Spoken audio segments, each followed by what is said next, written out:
when it was announced that master horror director Wes Craven had passed away at the age of 76. Caffrey with IGN News. This weekend, acclaimed horror writer-director Wes Craven has passed away from brain cancer. So many scary movies come to mind when you think of Wes Craven, the legendary horror film director passing away after a battle with brain cancer. He was best known for the Nightmare on Elm Street franchise, introducing the terrifying Freddy Krueger to the slasher movie lexicon. He also directed Scream movies, spoofing the very genre that he helped to create.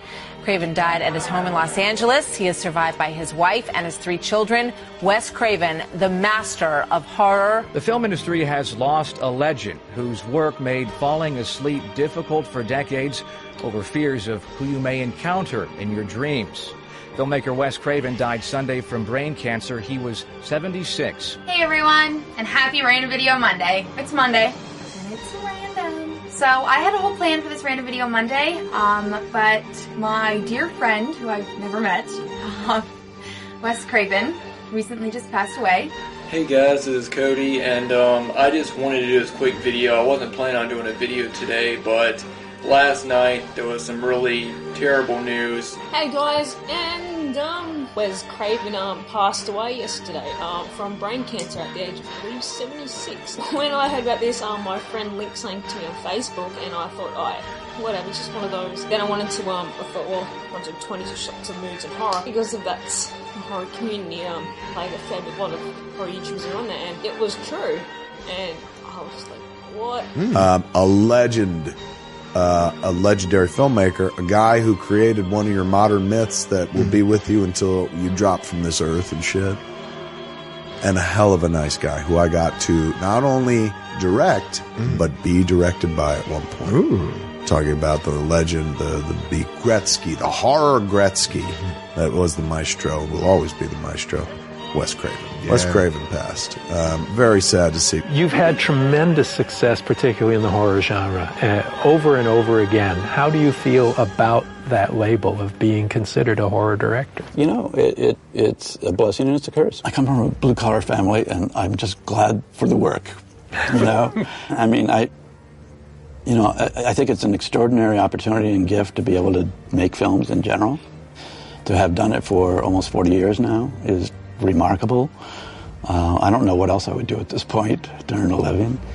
And I've met all sorts of extraordinary people and been extraordinary places. And, you know, if I have to do the rest of my films in the genre, no problem. No problem. I'll take every opportunity to get out. But if I'm going to be a cage bird, I'll sing the best song I can. What's up, sluts and muds? Zachy D here, and as some of you may know, today is a little bit, a hell of a lot of a sad day.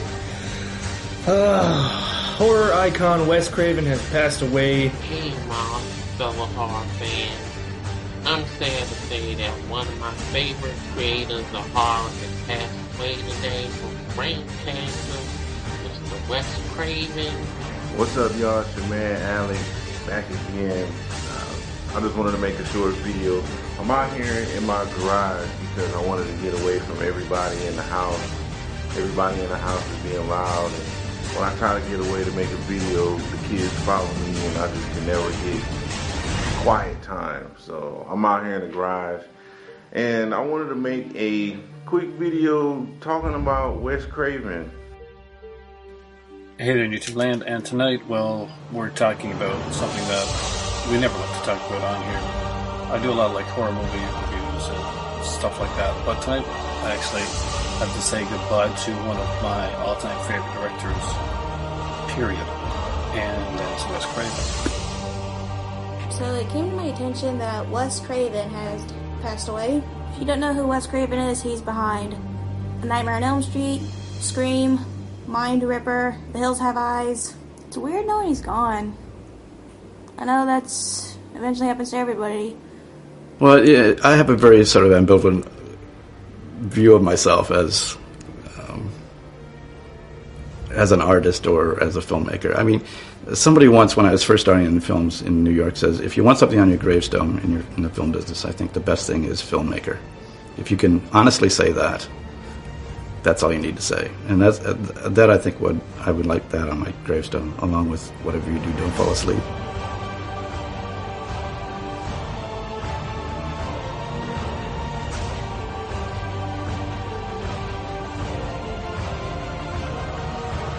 Yes, y'all, it's going down right now. Episode 57 of the 22 Shots of Moods and Horrors coming at you live. I'm your host, Moodz616, and of course, I've always got my Mexican on my left. Why am I on your left? In left? the house, double shot J. I don't know why you're on your left, you know? Also known as JP. What's up? What's going on, homie?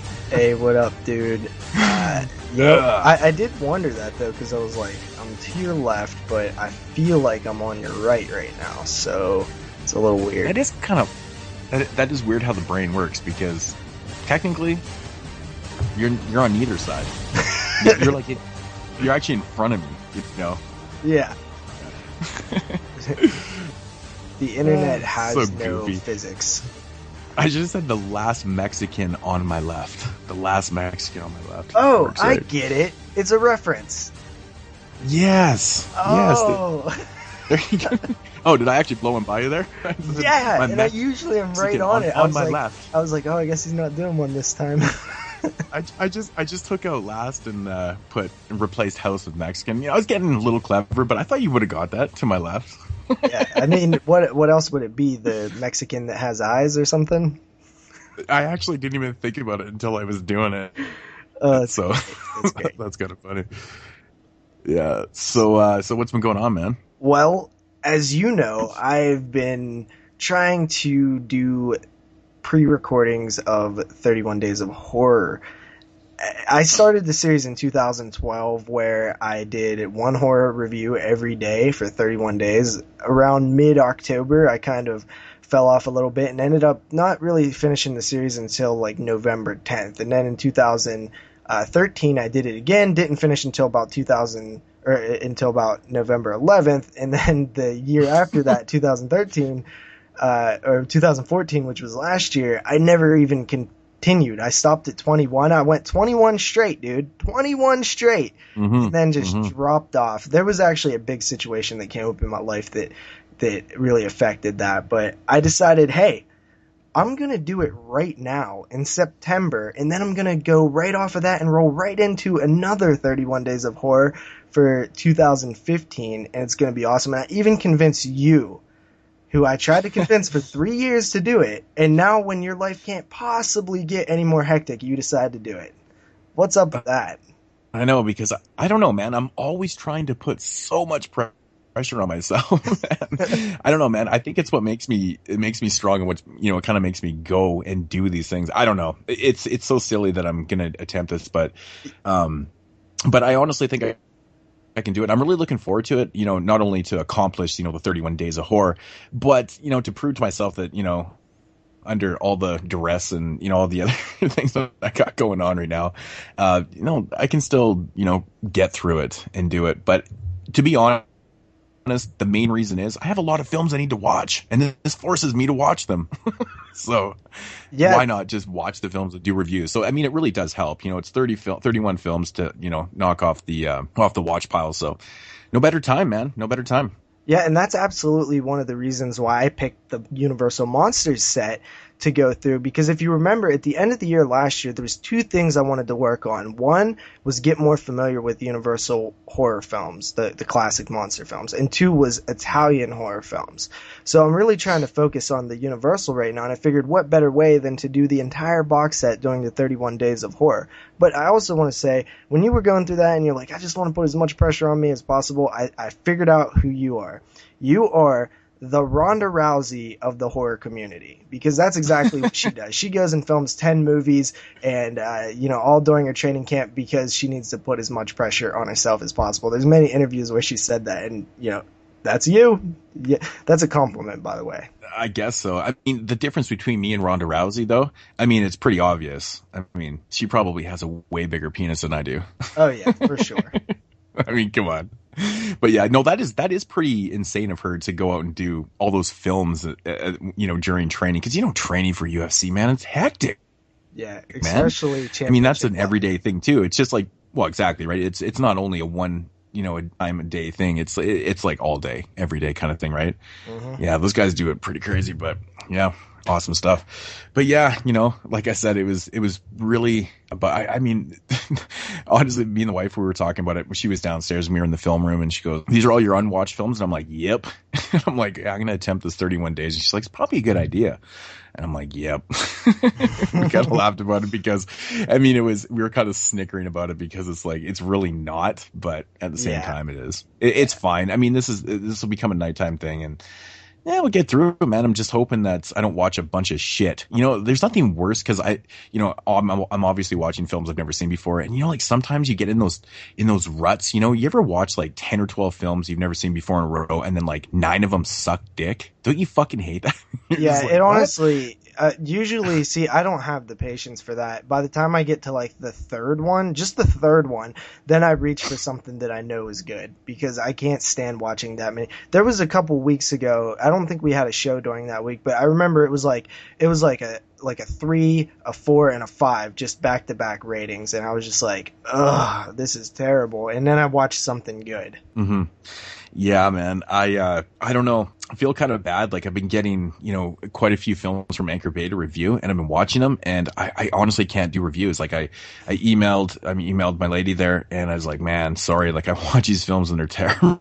I can't do reviews for them. You want to give the bad press, right? So, yeah, I've been having a rough one, man. Like there was about a dozen films there, and I think about, you know, 8 or 9 I didn't even recommend. Even like my last few reviews on Body Bags, I haven't recommended at all, and I don't know what the fuck's going on. I'm watching a lot of shit. But then on the flip side, I watched a couple really good ones too, so which is good. So we'll get into that later. So anything else going on?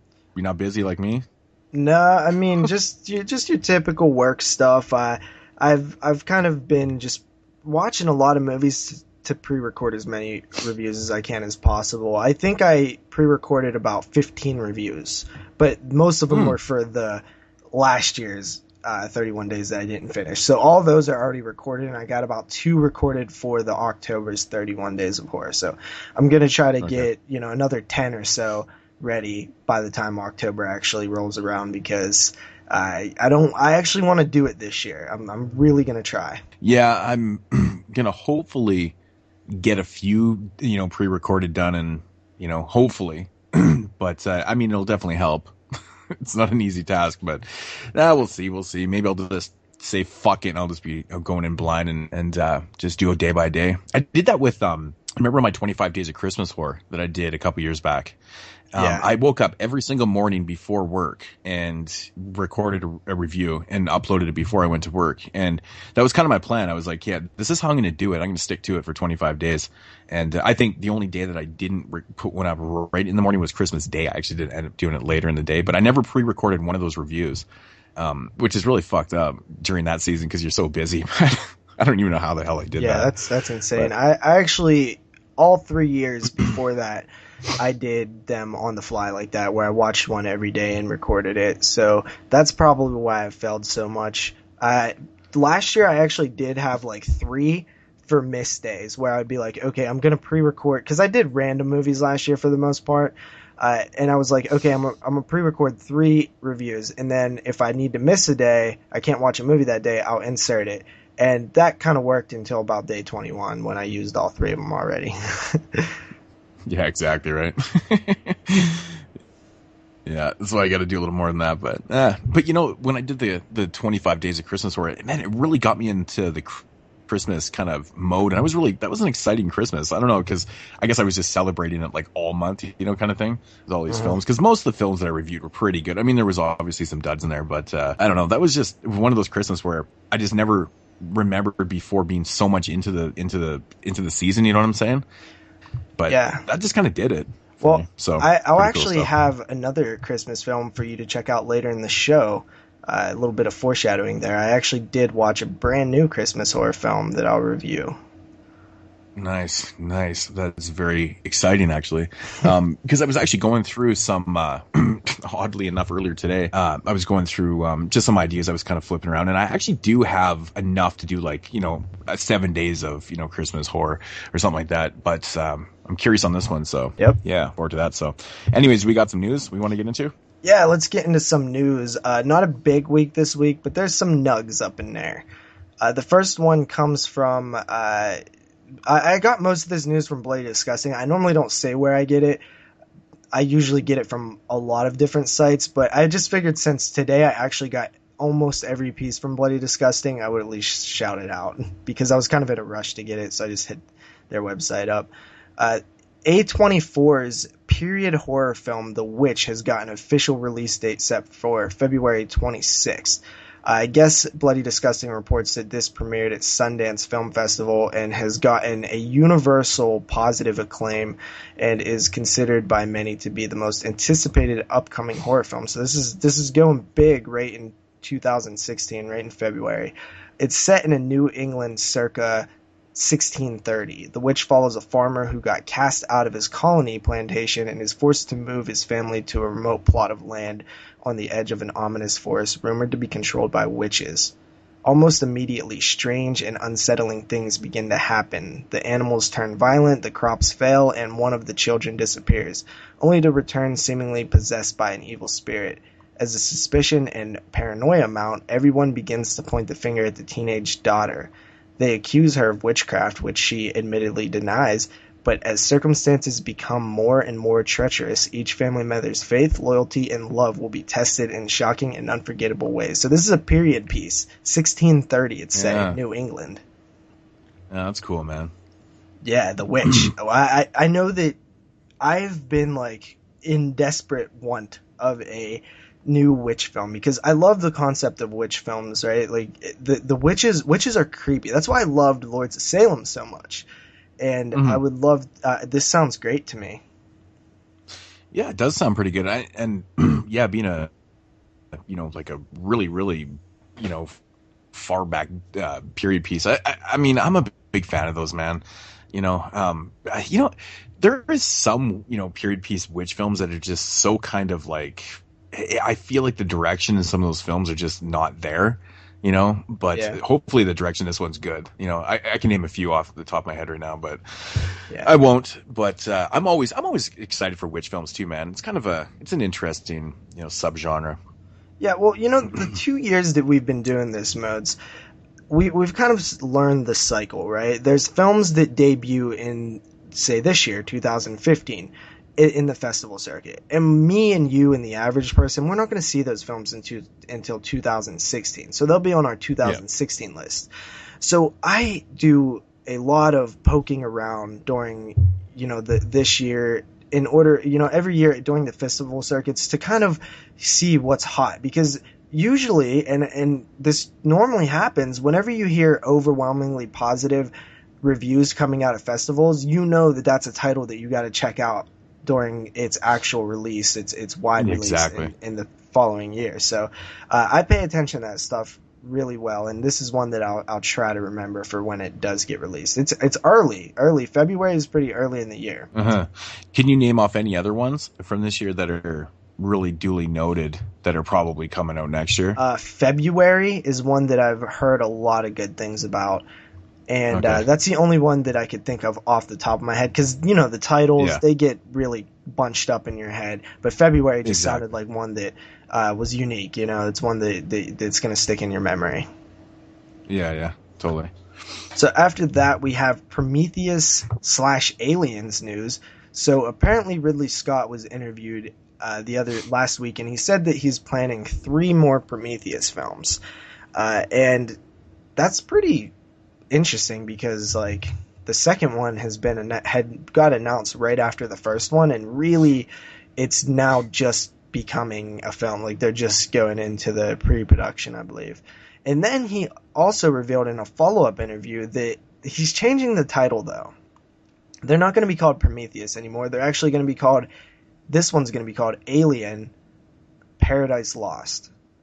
So that kind of says that like Alien's a more marketable title. So I was gonna say.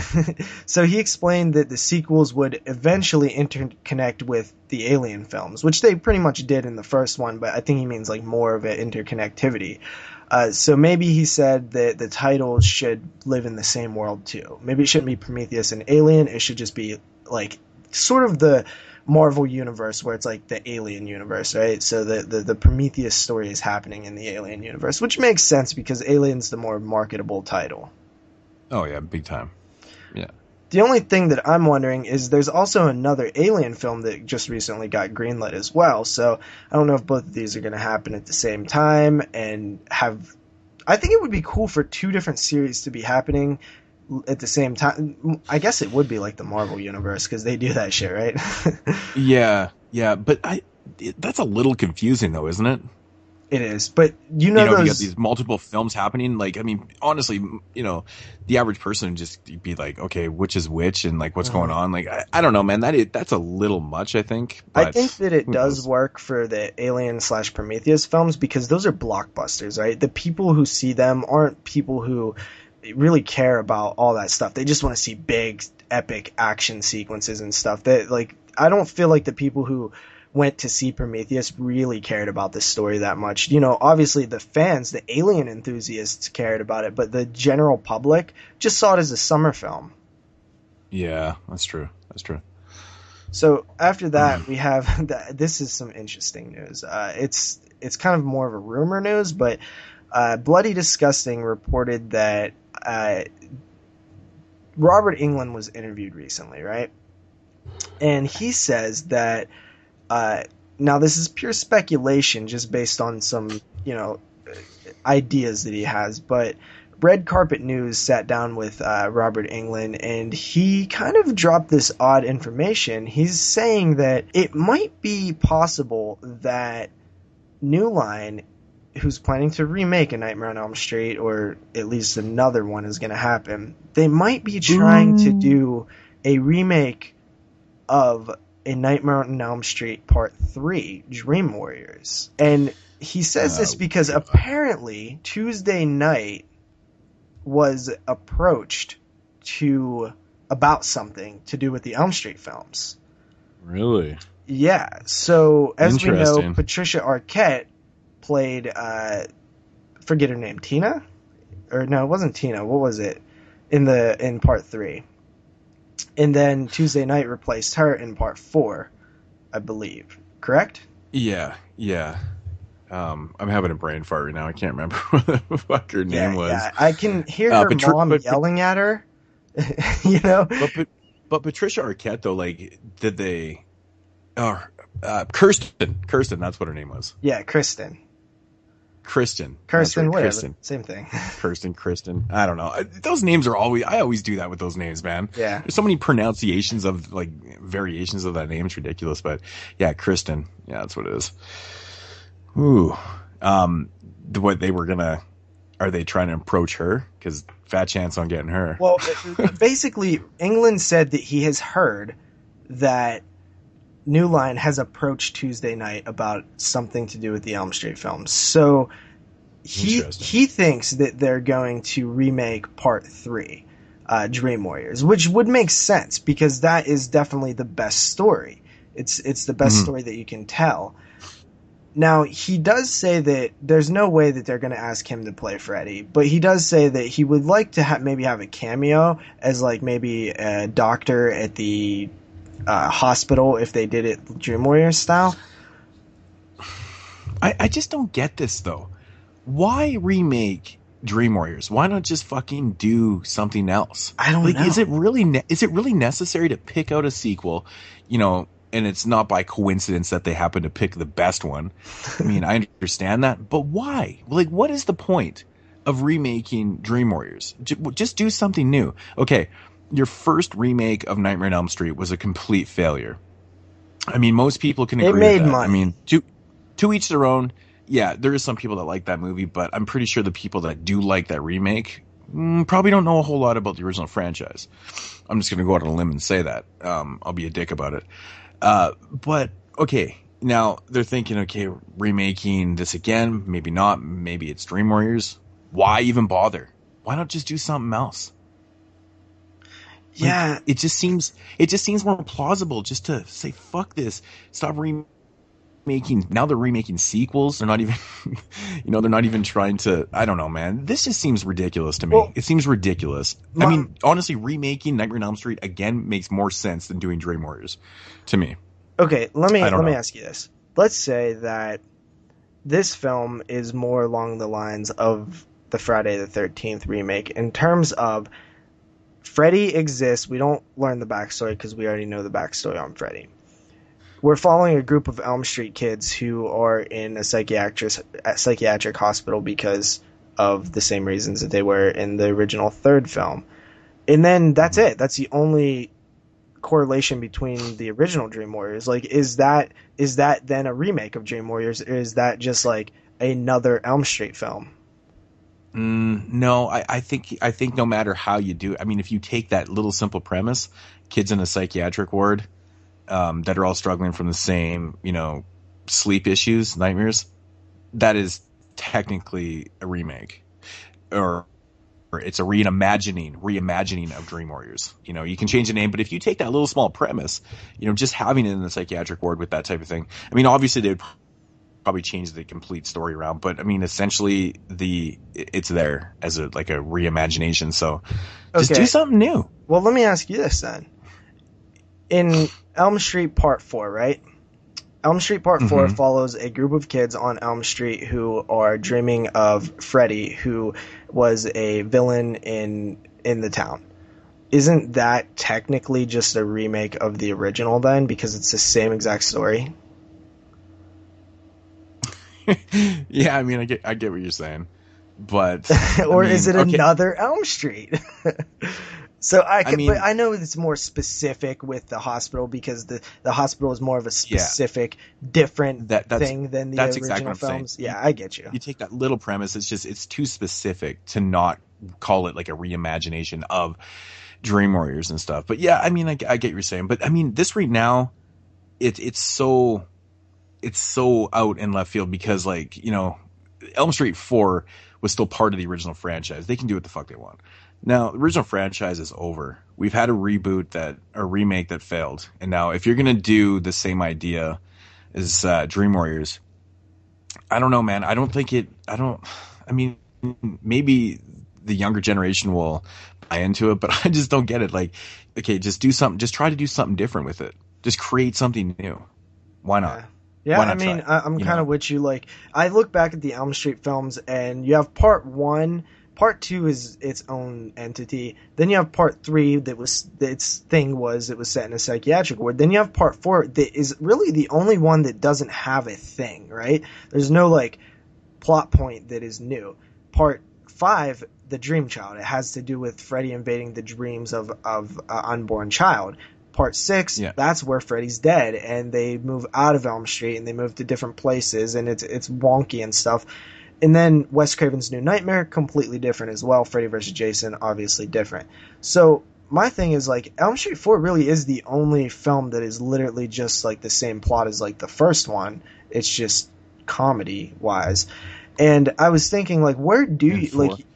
I'm kind of with you with why not try something new? There has to be brilliant people out there who have ideas wouldn't it be cool to see Freddy in this way? So I'm kind of with you, even though at the same time I don't have faith, but I have the smallest bit of more faith if they take something that is known as super good. I don't know, because I feel like you have something better to work with if you're working with something that succeeded already, but they would just fuck it up. Well, of course, but I don't know, man. So if they decided to try something completely new, and just kind of do they disregard the remake completely and then just try a totally new story? See, that's the problem with these fucking remakes, dude. Is they don't. The whole point of them is to redo the series because it got too wonky, and to then be able to make any number of sequels after that follow the story from the beginning again, so you don't go down that wonky territory. But the problem is they won't fucking make any more of them. They won't make any sequels to them. I know, if they want it, you can totally do something new and still connect it to the original one. You have this failed remake, and you take what you had there, and you start off another one, but you create a whole new story. It's not Dream Warriors. It's not a reboot of that. It's not part 2. Just do something on their own. It can still be connected to that original, shitty remake. But you know what I'm saying? Just, you can continue, you can have, connected to that, but then just create something brand new. I mean, honestly, this is what I like to see. I like to see new and fresh ideas, and I don't know why people are so hell bent on like, oh fuck yeah, you know. Yeah, I'm with you, dude. This is what I want. I want them to. All right, Freddy exists, right? We already know the story. It starts off with Freddy already there. We don't have to see the backstory. We don't have to see people, you know, and then we have kids there too. We have kids on Elm Street. Let's follow a story following kids on Elm Street who get invaded, their dreams invaded by Freddy Krueger, who is already there. We don't need to see him again, go through the, you know, the burning origin story of him. Let's just make another Elm Street, cool dream sequences, a new group of kids that live on Elm Street, make them unique characters, fun characters, and let's just have another Elm Street. Let's just see it play out. Another Elm Street. That's all I want. Exactly. And at this point in the game though too, you know, you have this remake and you're trying to create something new. Why not just really utilize that whole idea of creating something new? You know, put your own little ideas into, you know, the dream world and new rules and things like that. Why not just experiment? I mean, you already started this new fucking franchise anyways, so just continue along. Yeah, what you want to do is you want to go out there, you want to get some up-and-comer, some young writer who just has like brilliant ideas like flowing off of him because he's out there grinding. Somebody maybe like Ty West, maybe not Ty West because he might be too much of a fan, because then you want to have somebody that is a fan but not too much of a fan because then it gets fanboyish. But I'm just get some young writer that has new and unique ideas. That's what you got to do. Exactly. Yeah, we'd be terrible writers for this. Yeah, honestly, I don't think that I could write an Elm Street film real good, to be honest. If I'm being honest, like, I feel like you need to have like this like out of the box imagination, like a Clive Barker. I don't know, man. If I actually put my mind to it, I think I could probably come up with some pretty interesting ideas. It'd just be more of the fact of executing them to my liking, you know? Mm-hmm. You know, like how you can visualize things and like, you know, for a fact this has happened many times to, you know, screenwriter or somebody, a writer / director, and he writes this film and then he directs this movie and it just turns out completely of how he imagined it, right? Yeah. You know, that would be like my worst nightmare, writing this fucking screenplay or the script, right, and then adapting it and it just coming out so shitty. I'd be so fucking pissed off. I don't know if I can handle it, but you know how it goes. I don't know. But I think the whole dream world it's touchy though, right? Because me and you have talked about this many times.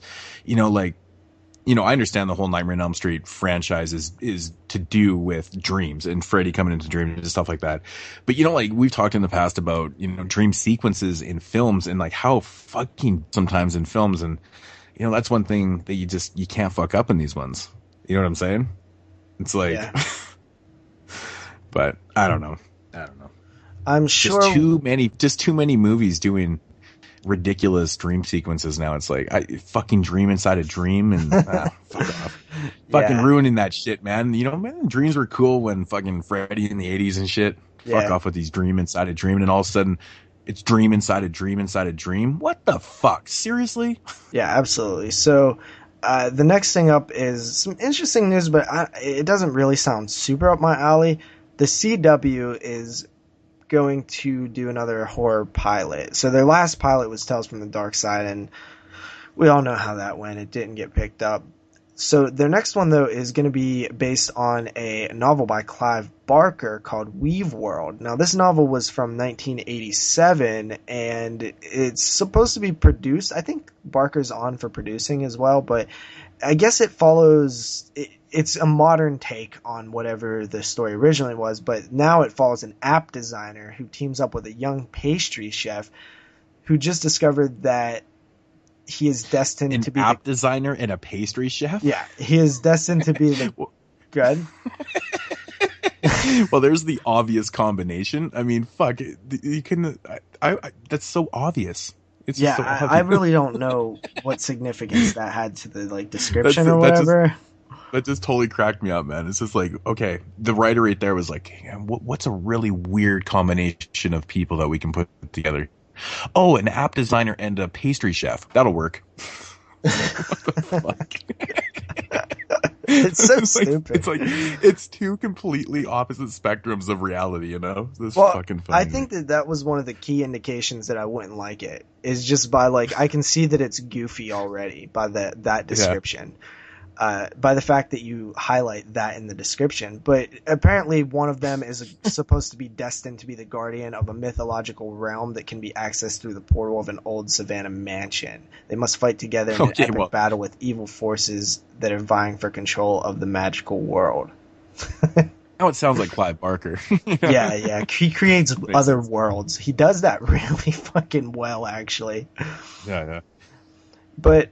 Well, that's interesting. Whoever wrote this article on Bloody Disgusting also mentioned something that I was thinking. They basically said that it's, anybody who knows the novel, which I don't, but I mean, I know Clive Barker, it says that it would probably be a little too ambitious for TV because a whole other world, right? Mm-hmm. And Hellraiser 2 was a little too ambitious. Like if the Leviathan thing, like it really was like way more than they could really put to screen. Yeah, I mean, this sounds like something that, if you're going to adapt this into maybe like a huge type Lord of the Rings trilogy, Hobbit trilogy type bullshit, maybe you bring on, Peter Jackson to direct something like this, because it sounds like it's really, really big. Guillermo del Toro to direct a Clive Barker written thing. Exactly. In a big budget style. That would fucking be epic. But just the storyline alone sounds like it could be like a huge epic like trilogy type. Yeah, it does. Know what I'm saying? Like there's so many possibilities with that. That's pretty cool actually. No, I don't know, man. I'm sticking to it, man. You got Del Toro, Peter Jackson. Hey man, come back to your horror roots and adapt a Clive Barker book into a fucking massive I guess it'd be first Hollywood trilogy blockbuster. Yeah. It's like the stupidest thing I've ever heard, but nah, fuck that. I don't know. Yeah, so I'm always so curious about Clive Barker stuff, man. I wish someone adapted, the way it's supposed to be. The guy's almost too imaginative. Yeah, and I've always kind of felt that way, where the only person that truly gets Clive Barker's stuff is himself. Like, he's really the only person that can truly see it. Because even us as readers, we have our own interpretation of it. But he sees something in a different way, man. And I've always respected that immensely about Clive Barker, because he has this way of putting something in his head that is just beyond like the average human. Like he thinks of concepts that just go beyond. I agree, man. I honestly gotta fucking read more Clive Barker stuff, man. I really just gotta go out there and read some of his stuff, man, because I've heard from some people that have read most of his stuff, and they say it's just amazing. It's like really, really cool. I've always been so hung up on reading Stephen King and mainstream shit like that. Yep. Yeah. I do too as well. But, moving on from Clive Barker to another master of horror, we have Rob Zombie, who is supposed to produce a TV series for Stars, who Stars recently have worked on that Ash vs. the Evil Dead for their TV network. But this one is supposed to be with Mila Kunis. Rob Zombie producing.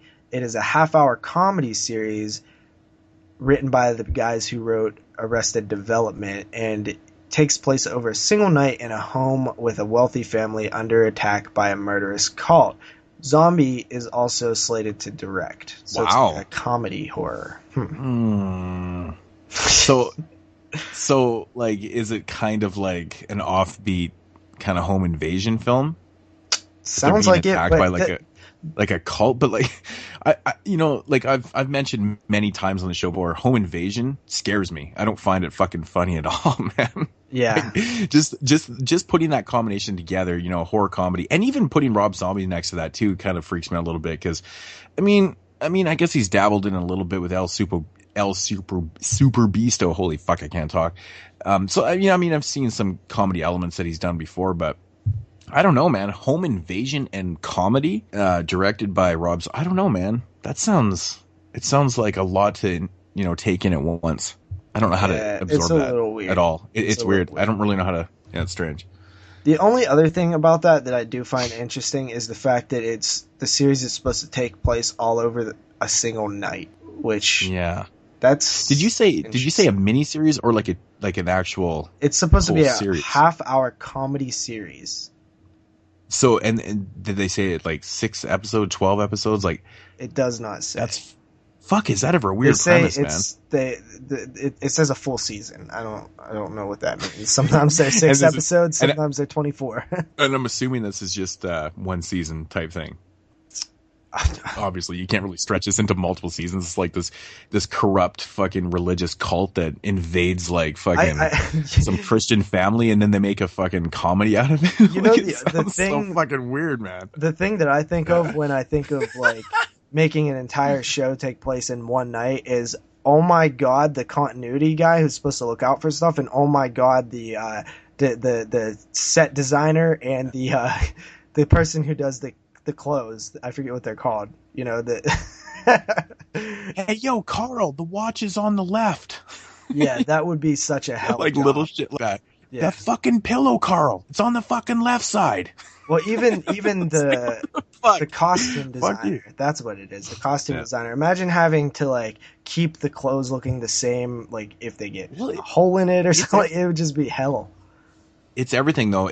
The costumes aren't so much unless they're getting all fucked up with blood and dirt and shit like that. But it's a lot to do is like, you know, facial, you know, for guys, facial hair and, you know, hair styles and stuff like that. Because if you're doing it over a whole season, it has to be trimmed and cut. You have to look the same because it's obviously throughout one night, unless you're fucking Wolfman, you got 5 o'clock shadow or whatever. But by the end of the show, but like, you know what I'm saying? Like those type of things are the ones that are hard to do.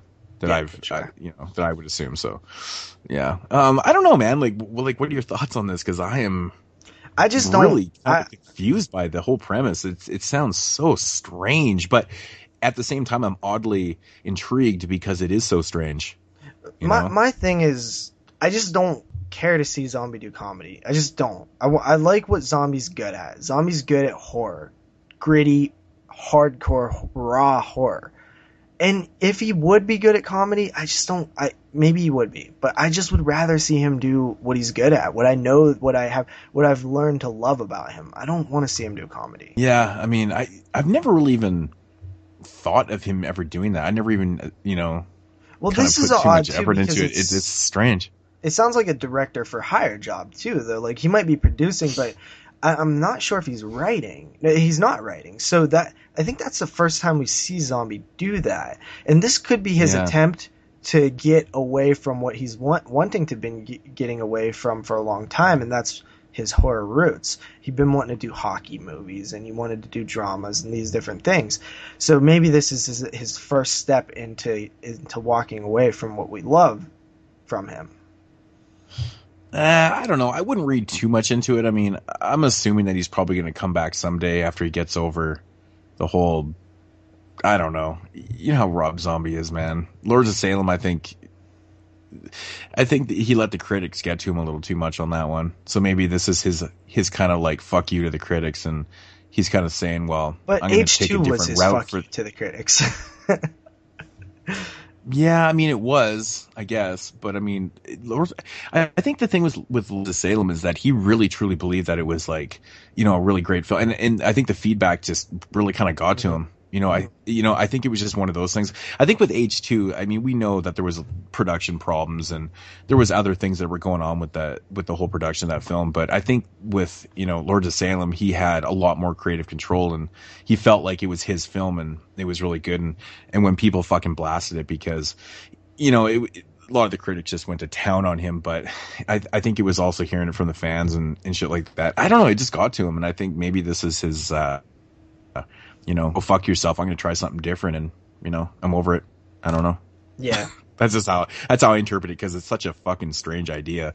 I never thought I'd ever hear Rob Zombie in the same sentence with TV and horror comedy. Well, I'm sticking to what I originally thought because I really do think that he does not want to direct horror anymore. He literally said that he was trying to get other movies made. He thought of the 31 idea and instantly got it greenlit. So I think he's trying to find an out. He can't get movies made that aren't horror, so he's like, well, if I have something on my palette that is a little different than horror, then maybe people will see what I can do and they'll give me money. Well, it's like, I mean, it's clever though. Ease into a different genre by doing a horror comedy, but it's probably. I mean, I hope it's not like comedy horror. You know what I'm saying, with horror elements. Because a horror comedy, I think, is a little different. Like a horror film with a little bit of comedy, but it's actually not even written as a horror. It's not even, the press release wasn't even as a horror film. It said a half-hour comedy series. But then again, those press releases, I mean, they make me laugh sometimes. Yeah. But, I mean, I guess it remains to be seen. But, I mean, we shouldn't prejudge. Who knows?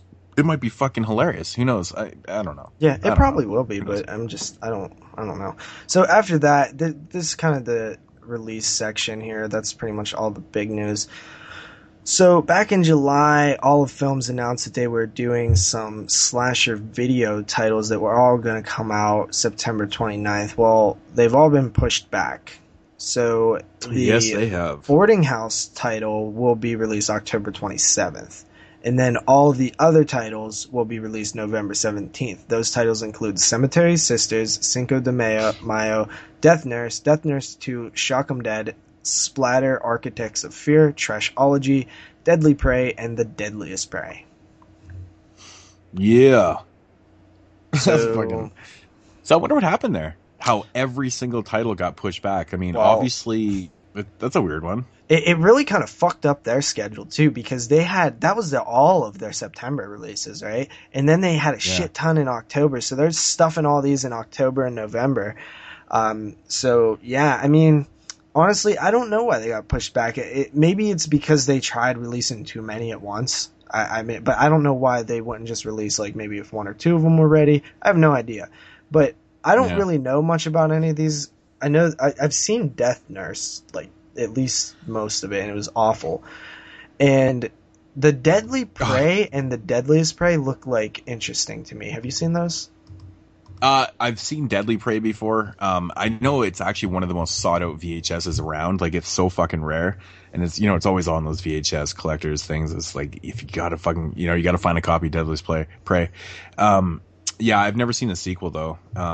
Did you like it? Everything Deadly Prey? Yeah, it's fucking awesome, man. It's like, it's a straight up 80s action film. It's pretty awesome though. It's pretty good shit. Yeah, like I said, never seen the sequel. Shock 'em Dead I've actually never seen before. And I'm really looking for a killer workout. But as for all the other films, like the Death Nurse and Cemetery Sisters and Boarding House, I have all the original slasher video DVD releases, so I'm not really looking for those. I don't need to upgrade, especially considering most of those are fucking shot on video, and I can't imagine the transfers being like, I don't really know. Like, I mean, I can't imagine Death Nurse being, holy fuck, you gotta see Death Nurse on fucking Blu-ray, man. Well, Death Nurse, I'm pretty sure that DVD conversation only. is never happening. Yeah. Oh, okay. Is it? Okay, whatever. Yeah, so you have what is on Blu-ray anyways? Okay, so you have Boarding House on DVD, Cemetery Sisters DVD, Cinco de Mayo Blu-ray, Death Nurse DVD, Death Nurse 2 DVD, Shock 'em Dead Blu-ray, Splatter DVD, Trashology Blu-ray, Deadly Prey Blu-ray, and Deadliest Prey Blu-ray. Okay, so all the films that aren't shot on video are actually on Blu-ray then. Yeah, which makes sense, because when they announced, remember, it was like last year they announced this, they picked up this video library, and I was like, and the press release said Blu-ray, it didn't say DVD and Blu-ray, so I was like, huh? Yeah, I know. Remember, we talked about that, and you're like, isn't this movie shot on video? And I'm like, yeah. I'm like, that's fucking weird, man. I'm like, that doesn't make any sense to put on Blu-ray. It's kind of stupid. But I mean, Sub Rosa Studios has done that before, like with some of their older, early fucking 80s films that they've had limited Blu-ray releases for. They're like shot on video on Blu-ray. It's just weird to me. Yeah, that's odd. I don't know, because you can't really do anything with them, but I don't know. The one I'm most excited for, I actually really want to watch Deadly Prey again. But I really want to watch Killer Workout though. I'm assuming that it's the cut version of it, right? Well, I'm hoping actually, that it is. The release that I got here from Blade Disgusting, where I did get a press release, but honestly, like I said, I rushed to get the news, so I just grabbed Bloody Disgusting's version, but they did not have it listed unless I missed it. So I don't know if Killer Workout has a different release date or Bloody just missed it. I can't remember if it was in our press release or not, so I don't know the stats on that one. Okay. Is that well? I mean, what is Killer Workout? It's also known as Aerobicide. Is that the movie with Linnea Quigley, or am I thinking of something else? The one with Linnea Quigley, I believe, is Shock 'Em Dead. Oh. Is she in that one? Yeah. So yeah, Killer Workout is a slasher film that takes place in a gym. Right, Killer Workout. It's clever, isn't it? It's been so fucking long since I've seen that movie. I really don't even remember it much. Like, I remember kind of bits and pieces, unless I'm getting it mixed up with something else. But so I'm really stoked for that. So fucking all the films, you had to go and push that shit back on me. I was getting all excited, but at the same time, I was like, okay, you know, a lot of these titles got pushed until November, and I was like, well, you know, it's not a bad thing, because have you seen how many releases are coming out in October from like all these companies? I haven't. Holy fuck, they are pushing for Halloween this year. Holy shit. The only title that I have like ready to go, already pre-ordered, is Mosquito, and I'm fucking pumped. Yeah, you know, actually, Synapses is releasing 2 Blu-rays on the same day. Holy fuck, that must be a record for them. Manos is coming out the same day as Mosquito, so it's like, holy shit, Synapse, are you ever going to get to your Argento releases? I know. Probably not. I know. I'm getting impatient with this too, and I'm like, I've been putting off buying the Arrow versions forever, because, you know, I really want the Synapse ones, and I'm like, well, the thing is, I collect Snap releases, and like, if I buy the Arrow ones, I'm going to buy the Snaps, and I'm like, fuck, I don't need to double dip. This is bullshit. But I'm getting to the point now where I'm like, are these ever coming out? Like, this is getting fucking crazy. Well, you know, I know that there's I don't know who released Suspiria in the UK. There was some company that did it. I think there was like a Korean release of it too. But as for 10, and yeah, so I mean, I don't know. I'm getting impatient, man. It's crazy. It's too long. And Phenomena, and those Arrow releases are fucking nice. Mm-hmm. Nice. Synapse better be doing some big things with these ones, man.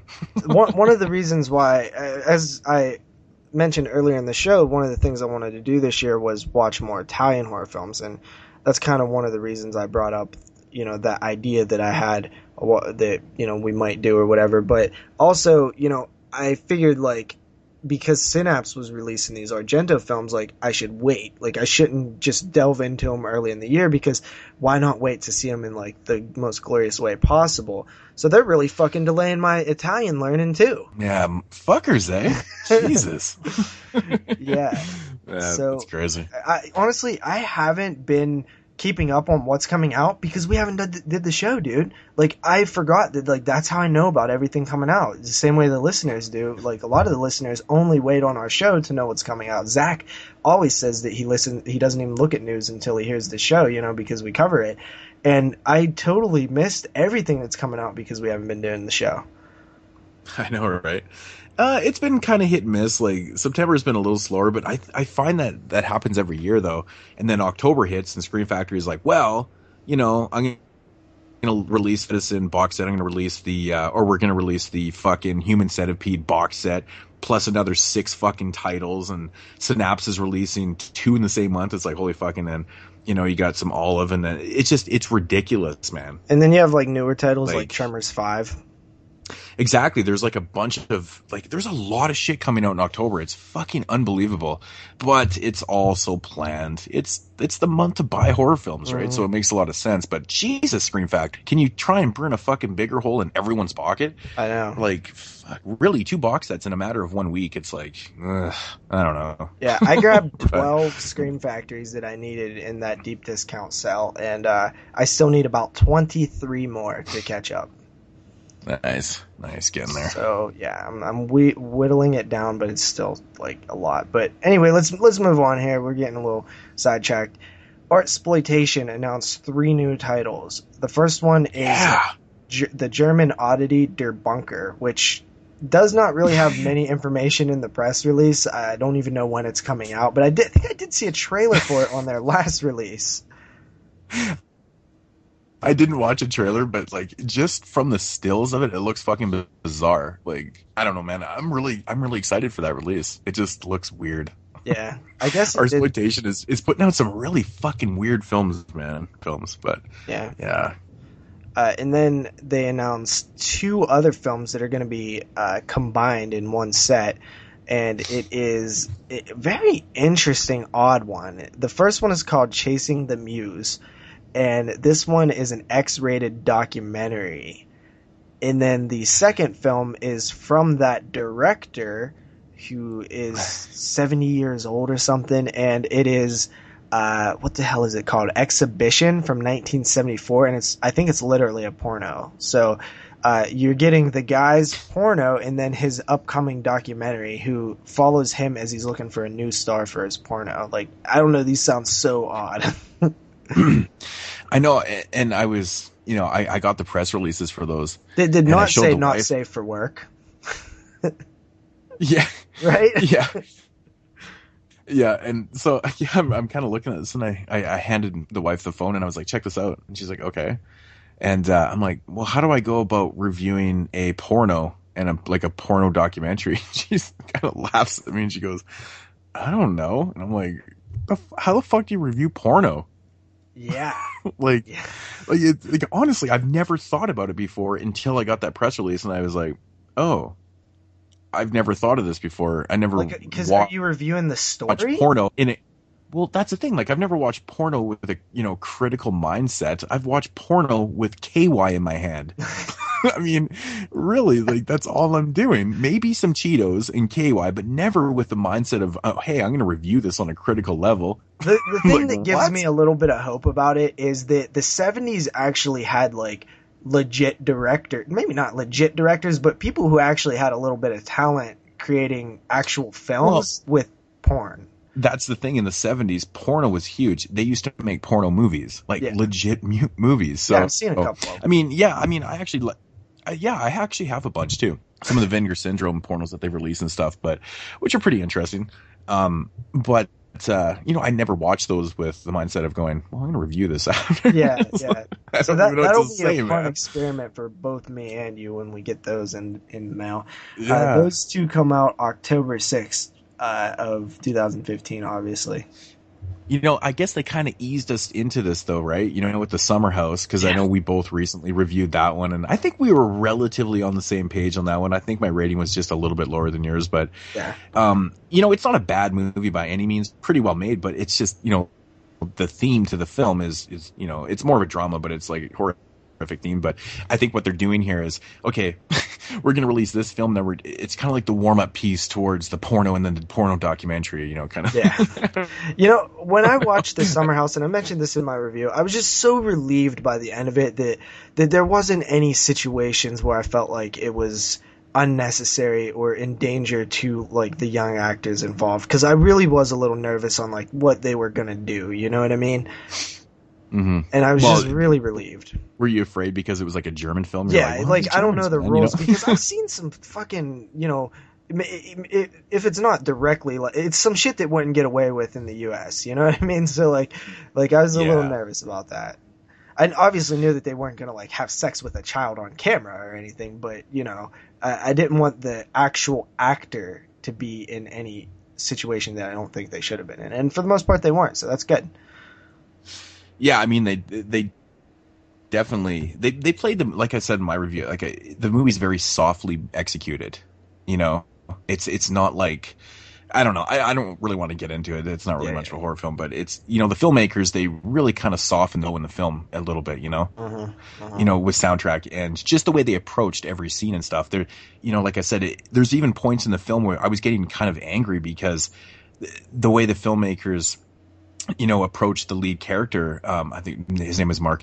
And, at times they were kind of leaning towards you to feel sympathetic for him because of his shitty life with his wife, and he doesn't really have a relationship with his daughter and stuff. And then I'm like, well, on the flip side, this guy is like out there cheating with other dudes and trying to start a relationship with a 12-year-old boy. Oh, no, it was totally like, as you were supposed to feel sympathetic for him. Like, that's what it was supposed to be. And I honestly did for a second. It's weird. I know. And, like, I wasn't buying into it. Like, I mean, because I knew that you're not supposed to. And I don't know, man. I think the filmmakers did a good job with that. Just, I don't know. I had certain little things. I really, really detested the music in the film, though. It just felt like, I don't know if you watched my review, but I said in my review that the music felt to me like elevator / kind of afternoon, grease shopping music at times. And I was just like, ugh. The music cues in the film were fucking, it was agitating me. Because I don't know if you guys, listen to my reviews or watch my reviews. So I always bring up music because what music is just a big part of my life. And I always notice it in films, whether it's good or bad or whatever. And that just was driving me nuts in the film, man. Ugh. I don't know. But I guess we'll move on from the summer house. Yeah. Okay. So talking about grown men trying to get with 12-year-old boys. Well, if you listen to our mini shots, we talked a little bit about that as well when we got into Victor Salva, and that was pretty funny. But so the final little bit of news here is the company Artsploitation, who we were just previously talking about, announced one more film, and that film is supposed to be pretty good, actually. It is called Children of the Night. And this is a South American film involving Argentinian vampires.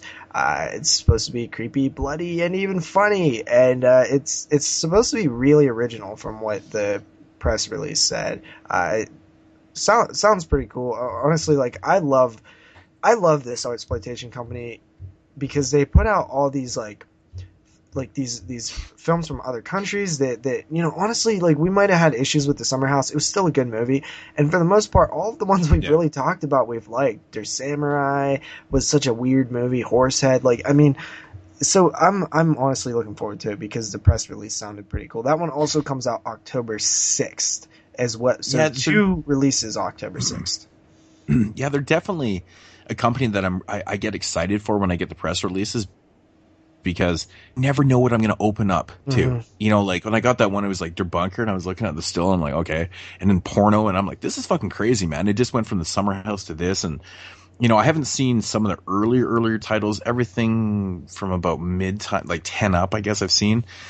From, if you don't know what I mean, they number releases. I meant from number 10 all the way to the current release. Yeah, but they fucked up.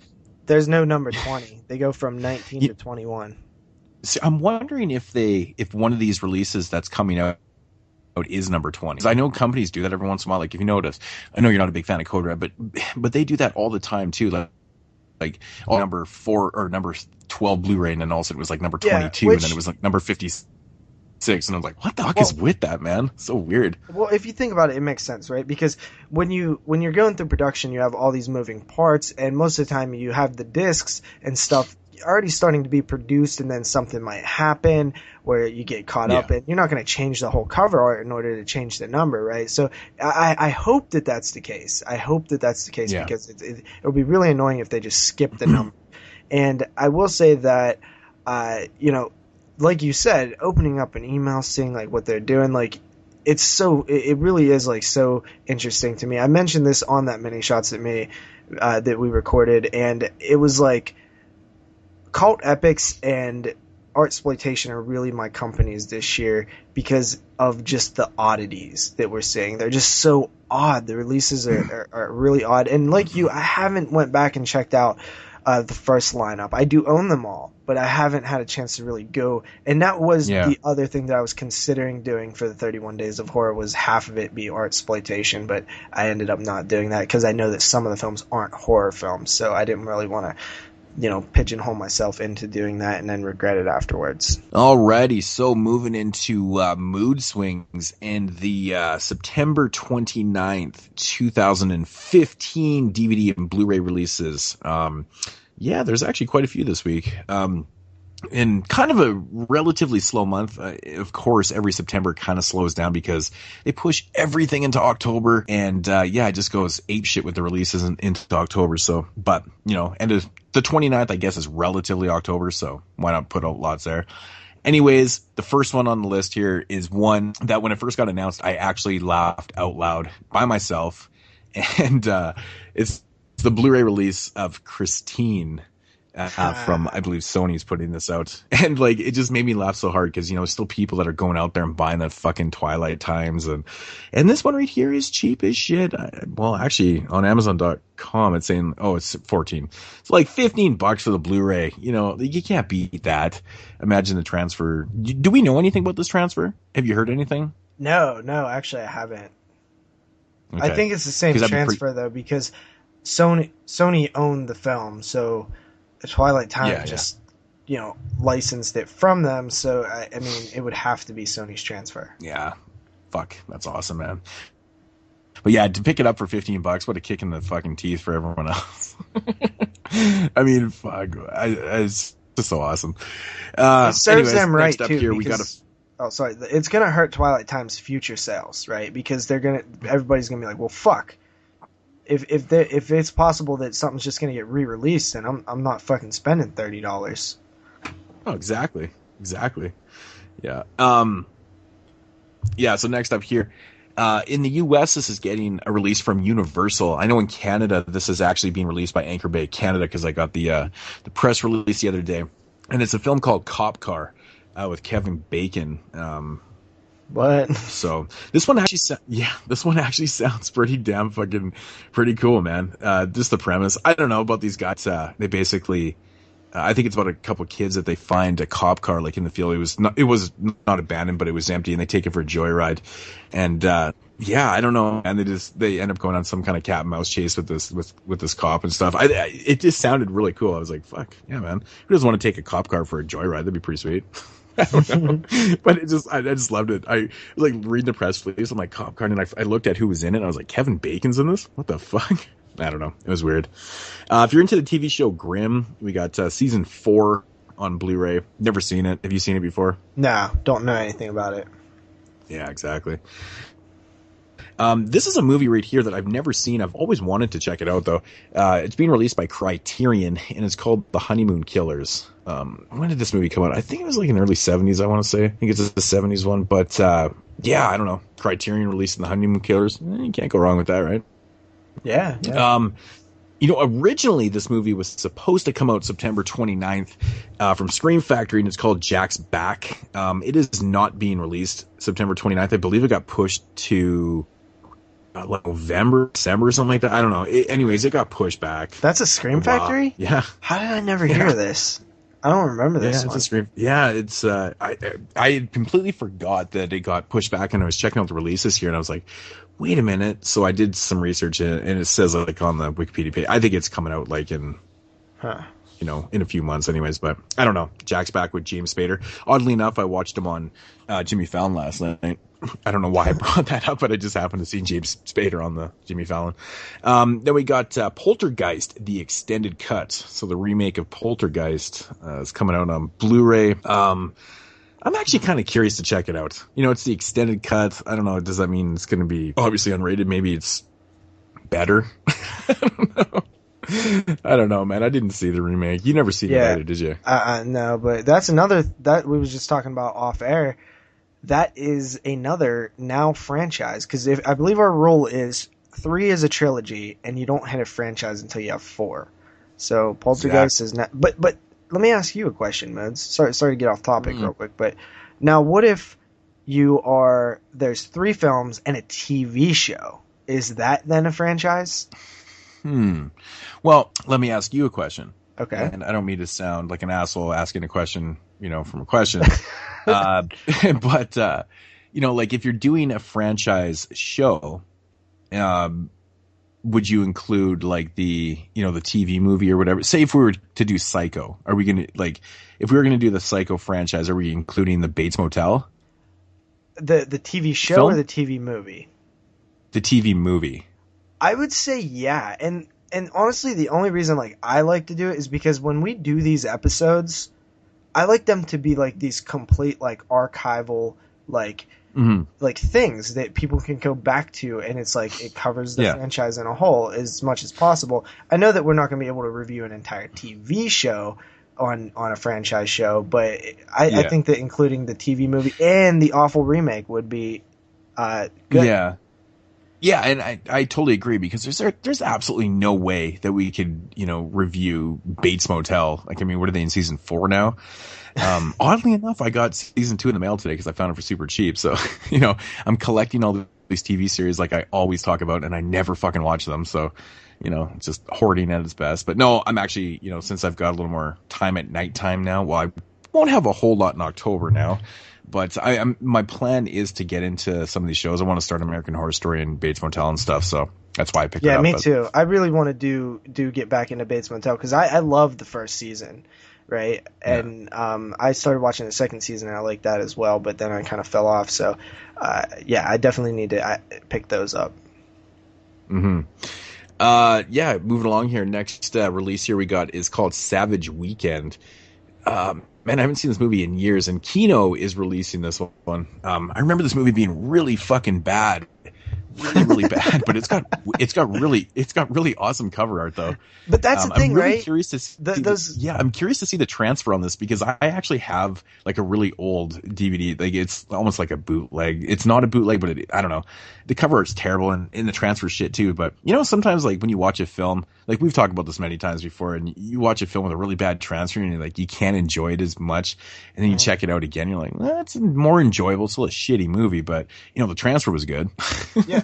But that's kind of what I was saying about like companies releasing these like retro horror films. Like some of them are bad, right? But somehow seeing a company give like a nice treatment to this like oddity horror film from the 80s or the 70s that, from what you remember, sucks. It almost does make you enjoy it a little bit more, right? Like when you're watching it in like a new like era and in a new way with HD. Yeah. It's odd. It is odd, yeah, and I don't know, man. Hopefully, it turns out to be better, because I'm gonna grab that one because it's got pretty awesome cover art, man. You can't deny that. So, but moving along here from Wild Eye, we've got a movie with a really strange title. It's called Three's a Shroud. What the fuck does that mean? I don't know. What does that mean? Like I'm looking at the cover, going, okay, I see a quote. It says a chilling creep fest, and it's like Three's a Shroud. I'm like, and it looks like a ghostly. Yeah, like I don't know what the fuck a shroud is, or a shroud. I don't know. It's being released by Wild Eye, and they can be very, very hit and miss with their films, but who fucking knows? Next up here from Unearth Films, we've got a movie called Creeper. Unearth is another company that releases some really interesting films, and they release some bad ones too, but I don't really know what to think of it. I don't even know just judging by that cover, what the fuck is that? What is this about? Right there. You kind of look at it and you go, I don't know, maybe like that torture porn word that we always love. I don't know, but Unearth Films, film called Creeper, who knows? Moving along here, we got one called Dealer. Now, I don't know what in the shit this one's about right here. Being released by, it's Artsploitation. So that makes sense. So it's probably some weird, wacky. Wait, how come we don't have, maybe this is number 20. Maybe this is number 20 right here. Huh. And I'm going, I never got the press release on this. Maybe this one got pushed back too. Yeah, that's odd. But anyways. I hope we get it, because I haven't heard anything about it. Yeah, no, it's clicking on this, but yeah, Dealer being released by Artsploitation. French dope, best dope. Oh, that sounds awesome. we know somebody that would love that tagline right there. Yeah. Okay, so this one right here. Oh my god, I was like going through the releases, and this one made me laugh out loud just because the cover is so bad. It's like a combination of like a really bad '90s cover with some bad like 2015 kind of incorporated computer generated picture. I don't know. By Leo Mark Studios. I don't even know if that's real, but it's called Death's Door. I don't know if the cover is so fucking bad. Like we always talk about those 90s covers where it's just like all the main characters' heads on the cover and shit like that. Well, this one kind of represents that a little bit. It's them in the bottom, and then it's got some really cheesy effects. I don't know. It looks fucking terrible. I see tiny listers in the film too. It's pretty fucking bad. Some of these releases are just so ridiculous. Moving along here, we got one called Dracula, Lord of the Damned. Yeah, that's pretty and generic. Of course that one has been and it's being released by Wild Eye Releasings.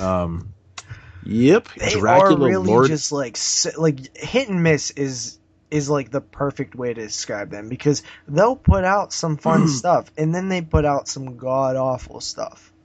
Yeah, they really do, man. It's so strange. And yeah, I've never heard of this show before.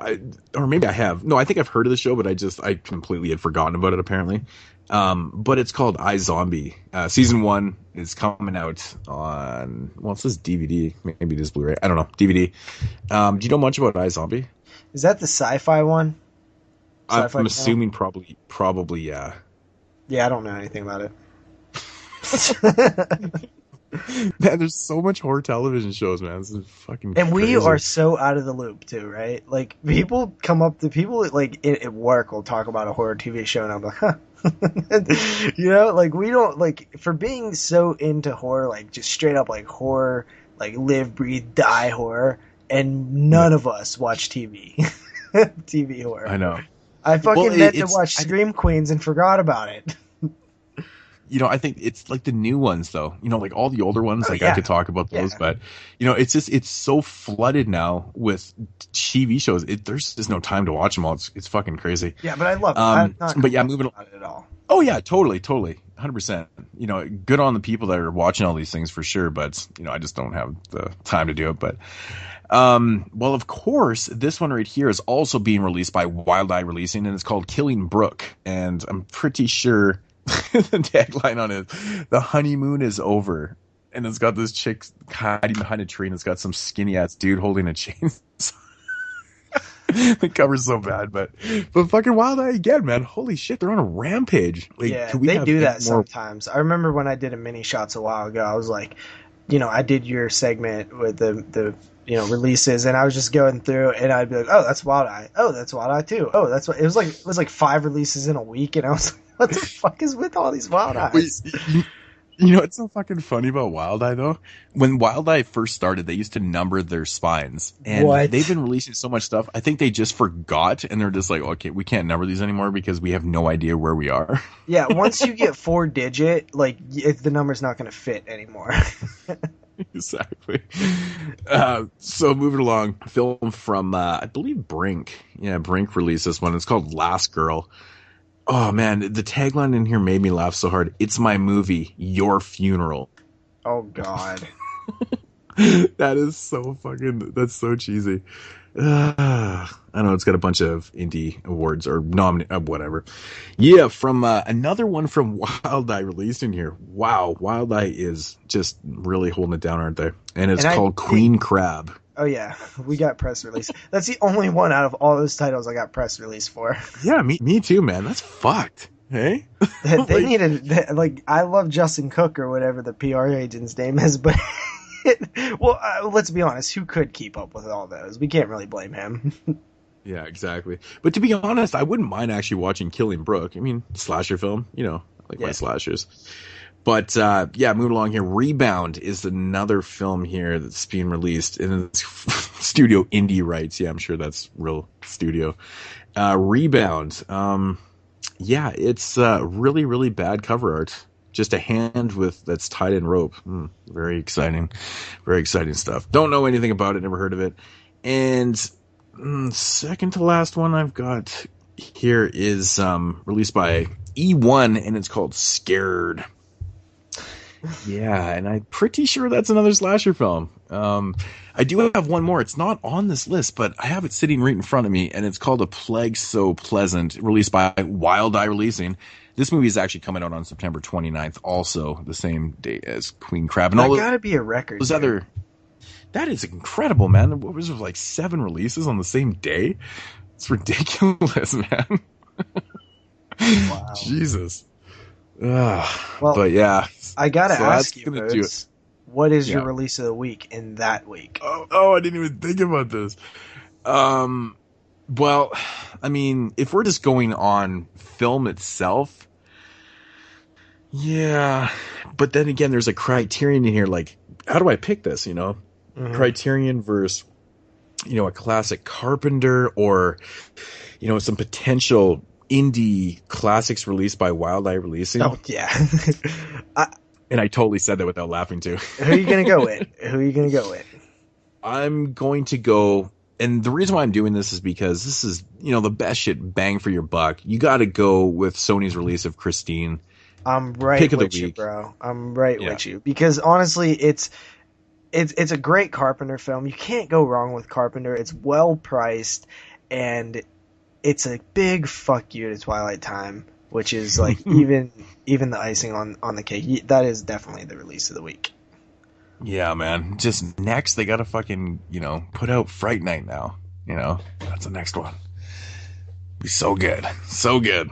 But yeah, Christine, how can you pass that up? $15? Like, that's amazing. So good. Yeah. All right. So yeah, that's going to do it for the DVD and Blu-ray releases for September 29, 2015. Do we got some voicemails, JP? Yeah, we have a few voicemails, mostly from Rob from Georgia, which is something new because normally it's mostly from Derek. But yeah, so first up, we will actually play one from Derek, though. Hey guys, Derek here as usual. It's very sad that we lost Wes Craven this week. We're a little late. It just sucks, really. I know you guys did like all your tributes, and you're doing the tribute tonight to him. I did a tribute video for him on Monday myself.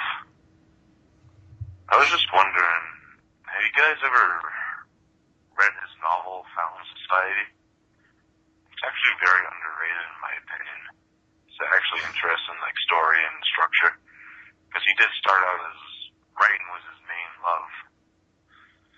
And also, I know he had a comic book with Stephen Niles, Coming of Rage. Stephen Niles is the guy who created 30 Days a Night. I never read it. I'm just wondering if you guys ever did, because I'm interested in it. See what it's about and stuff. And yeah, I'm going to be doing my tribute to Wes in October, because like I said in my video, if you guys watched it, I'm going to collect some titles that I don't own that I want to see, like some of his lesser known films. I was just wondering if you guys have any suggestions of like titles and of his lesser known, which ones you want me would you recommend people to watch, have opinions on. That's all. Thank you guys, and stay horror. Wicked awesome. Peace out. All right, so a couple things there. Derek mentions Wes Craven's book. Have you read it? No, I have not read it. And, I really got to make a point of reading that now. Yeah. I really do. And, it's one thing about Wes Craven that I've always adored about him is that, he was, he wasn't just a horror director. He was a really articulate person. He was once a teacher, and, he was a very intelligent person, And I think a lot of people kind of forget that about him, though, kind of associate Wes Craven with, Last House on the Left and kind of gritty and grimy things in horror films. But he was, generally a really intelligent and, ultimately super nice guy. I mean, just watching interviews with Wes Craven, it's just one thing about him. And to some of the ideas and some of the things that he did in his career, and you kind of look at him and you hear him talk and you go, wow, it's really amazing that it actually came from him. I mean, I know it's a stereotype, it's like you expect like Last House on the Left to come from some fucking grimy piece of shit, fucking whatever. But, it's not the case with Wes Craven. And what I was leading to here is I think that reading his book would just be awesome. Just a little more insight into his, his mentality and stuff. So yeah, I've actually never read it. I'm really looking forward to reading that someday. Read it either. But, we'll talk. Sorry about that. We'll talk about Wes Craven a little later, but hold your turn. Wait your turn, Rob. Come on. Yeah, Rob, calm down there. I know you sent in 3 voicemails, Simmer down, but Rob. I mean, Simmer down. you gotta wait your turn. This is Derek's time to shine. So, Derek mentions what he actually mentions that he's going to do the 31 Days of Horror, and he wants to do some Wes Craven in that. And he said, what are some? But he wants to touch on a few of his lesser talked about films. What would you recommend? Are we talking about directed films? I mean, I would assume so, right? Either or. Not produced, obviously, because that's like the least. Yeah, I mean, me, I always like to focus on, things that, he was, directing, lesser known Wes Craven films. I mean, is there really that many super lesser known Wes Craven films? I guess lesser talked about is kind of what he was saying. Lesser talked about, yeah. The first one that comes to my mind right away is Deadly Friend. Definitely one that doesn't get mentioned a whole lot. Obviously Wes Craven has Nightmare on Elm Street and, Last House on the Left, Hills Have Eyes, Scream. Those films are just, they're just associated. You hear Wes Craven, you think of those films right away. Mm-hmm. For me, it's like, obviously Nightmare on Elm Street, but Deadly Friend, I think, is just an underrated film. It's a fun film. It's not like an amazing film, but it's definitely worth checking out. It's a really fun one. Of course, Scream Factory just releasing Shocker, which I have not even watched the Blu-ray yet, but I love Shocker. I mean, I've always kind of shocked people by telling them how much I actually like Shocker, but because it's very, very much like a really kind of shit version of Nightmare on Elm Street in a way. Without going too much into it, it definitely takes ideas from Nightmare on Elm Street, but Shocker's fun. Horace Maker's such a badass killer, but I don't know, man. I would like to see one day maybe Chiller get a decent release, because I have a DVD of Chiller. It's a TV movie from, I believe, 85. And all the transfers and versions I've seen of it are just terrible. It's not a great film, but then again, I don't know if I'm fully getting to enjoy it because of the shitty transfers that I keep watching. And you've seen Chiller before, right? That's JP? actually one of the very few Wes Craven films I still haven't seen. I think that there is just a few that I haven't seen, 2 or 3, not including his non-horror and porno. But yeah, that's one that I did want to see, and it would be cool for it to get like a Blu-ray or something, or a good treatment. I think that's a TV movie, correct? What, Chiller? Yeah. Yeah, it was a TV movie. You bet, man. Actually, he did like a bunch of TV movies, in the first, or in the 80s. He did tons of them, actually. He was involved with. So I know Invitation to Hell was another TV film. Yep. That he had done too. I don't know if I could fully recommend Invitation to Hell. I mean, it's definitely worth the watch. I mean, what are your thoughts on that one? I reviewed it on this podcast before. I think I came in at about a 5. Oh yeah, you did too. Man, we talked about way too many movies. I can't fucking remember. Yeah, so I mean, obviously before Scream Factory released Deadly Blessing, it was definitely a very, very kind of forgotten Wes Craven film. You couldn't see it because it wasn't on DVD. Exactly. Deadly Blessing, I think we've probably watched that movie way too many fucking times now. Yeah. So, it's a good movie. It's not like fantastic or anything. It definitely has its moments, but it has its fans too, though. A lot of people do like that movie. It does. Yeah, it definitely has its fans. So those are some lesser known lesser talked about ones, but the two that I would throw into the ring here is Vampire in Brooklyn. Nobody really talks about that one, and I recently seen it for the first time. And the other one is Stranger in Our House, aka Summer of Fear, which I'll talk about later, so I'm not going to go into it. Yeah. I will want to throw this out there too, Derek. There was an article posted on Bloody Disgusting ranking Wes Craven's films, all of them, including his non-horror film, The Music something, or whatever it was called, and his porno. So I recommend reading that Music because of the Heart, yeah, it gives you a little bit of insight on all of his films. I will say that the guy who wrote that list has like the worst taste in horror movies, because I was like opposite on almost everything in that list. Like I was like, every time a title came up, I was like, well, I would have had that way higher. Well, I would have had that way lower. So it was like a really conflicting list that I would have had with his. But I love that idea. I would love to do like a ranking of all Wes Craven's movies. I don't even know how you see The Firework Woman or whatever. I hear that it has incestual tones in it, though, which is a porno, so that's interesting. Interesting. Have you ever seen you probably haven't, but he did a short on an anthology film. I think it was like 20 short films, and it's called Paris G to I don't know, it's French. Yeah, I haven't. Have you ever heard of that before? I had that was in that list as well. Yeah, I actually have this, and I've never watched it before. I don't know, man. I kind of always forgot about it, but I do actually have a DVD copy of this. So I should actually check it out sometime. But I always thought it was interesting that there was 20 shorts on it. It's crazy. Like that's a lot of shorts, man. Yeah. Yeah. So I do want to grab like the few Wes Craven films that I don't own left. I think Chiller is one of them. And there's another one that has never been released on DVD that I need, and I can't remember the name. But other than that, I have most of his films, which is pretty cool. Yeah, I think I'm just missing. I have Invitation to Hell. I want to say maybe Summer of Fear. I actually don't think I have a copy of Summer of Fear. I want to say maybe I don't. I think that's the only one I'm missing. Oh, actually, no. I'm lying. I'm totally lying. I don't have Red Eye. I believe which I believe is it's a remake though, isn't it? Like of the Asian Red Eye film. Have you seen Red Eye? Wes Craven. No, I actually have never seen this movie before. Interesting. I think you should check that one out, dude. It's honestly one of my favorite Wes Cravens. Is it actually? Okay, it's I a don't know. thriller. It's like a Hitchcockian type thriller. Not Hitchcock, obviously, but it's like. I always wondered if it was like a remake of the Asian Red Eye film that takes place on a plane. So is this like the American version that takes place on a bus? What happens in the Asian film? Just like the brief plot. Fuck, I can't even remember. Well, this one, I doubt it's a remake.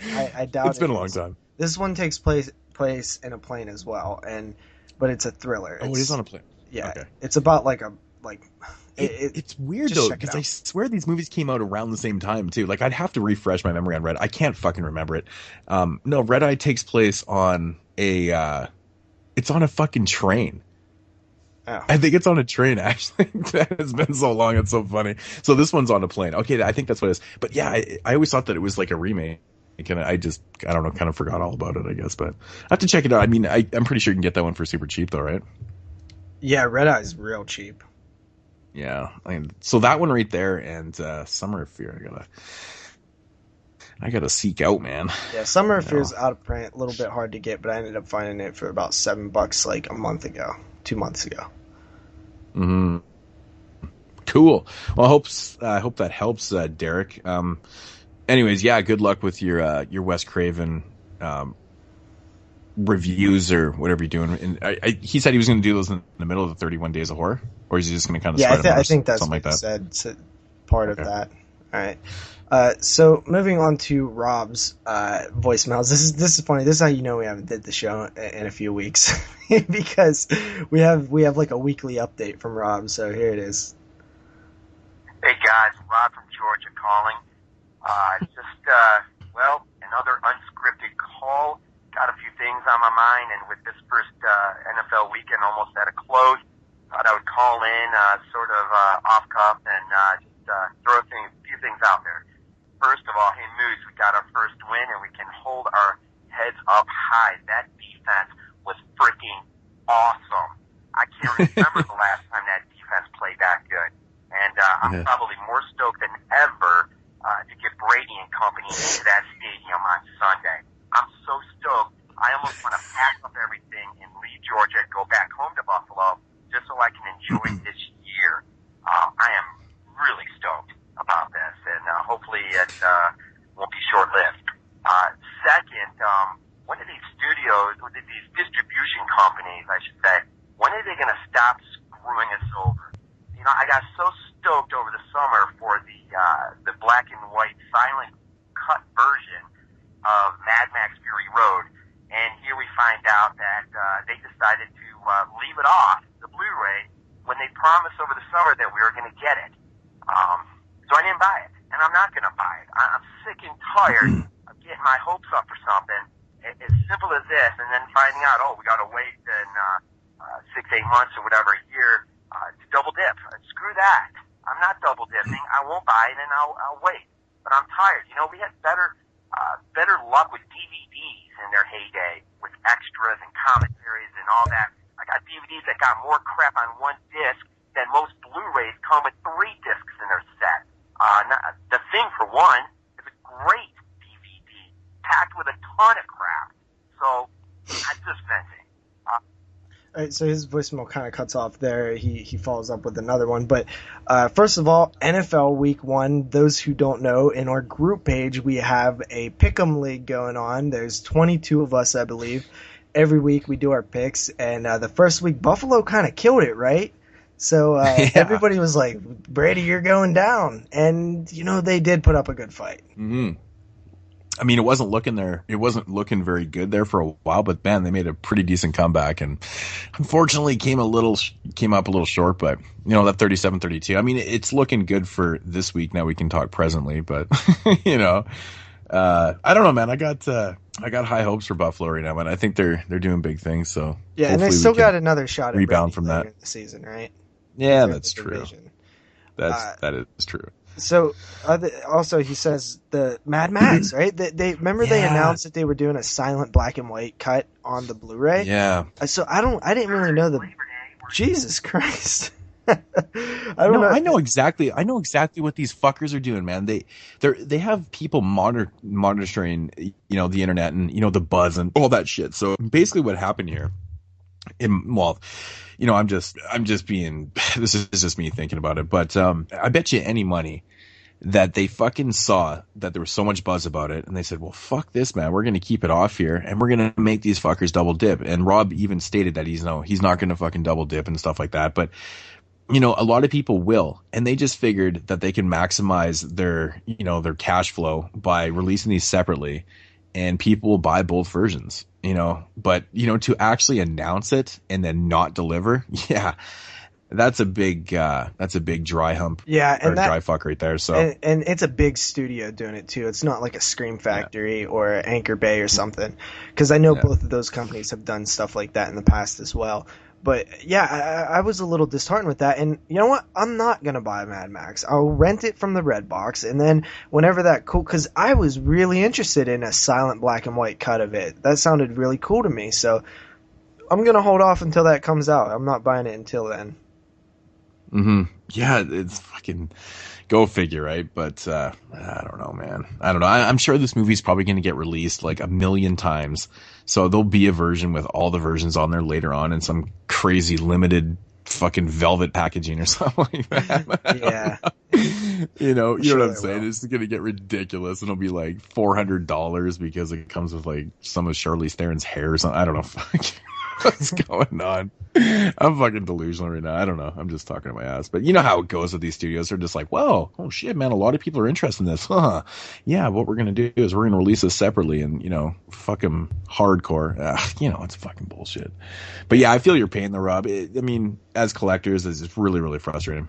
Or just even film lovers, it's like, fuck, I want to see this cut, man. You promised that shit. Yeah. I'd be reneging on that. Assholes. Yeah. So, let's go to Rob's next voicemail. Sorry, guys. Rob from Georgia. Can't let myself get cut off that time. Lost track of time. But anyways, real quick to wrap up. My son breaks out over Labor Day weekend dinner.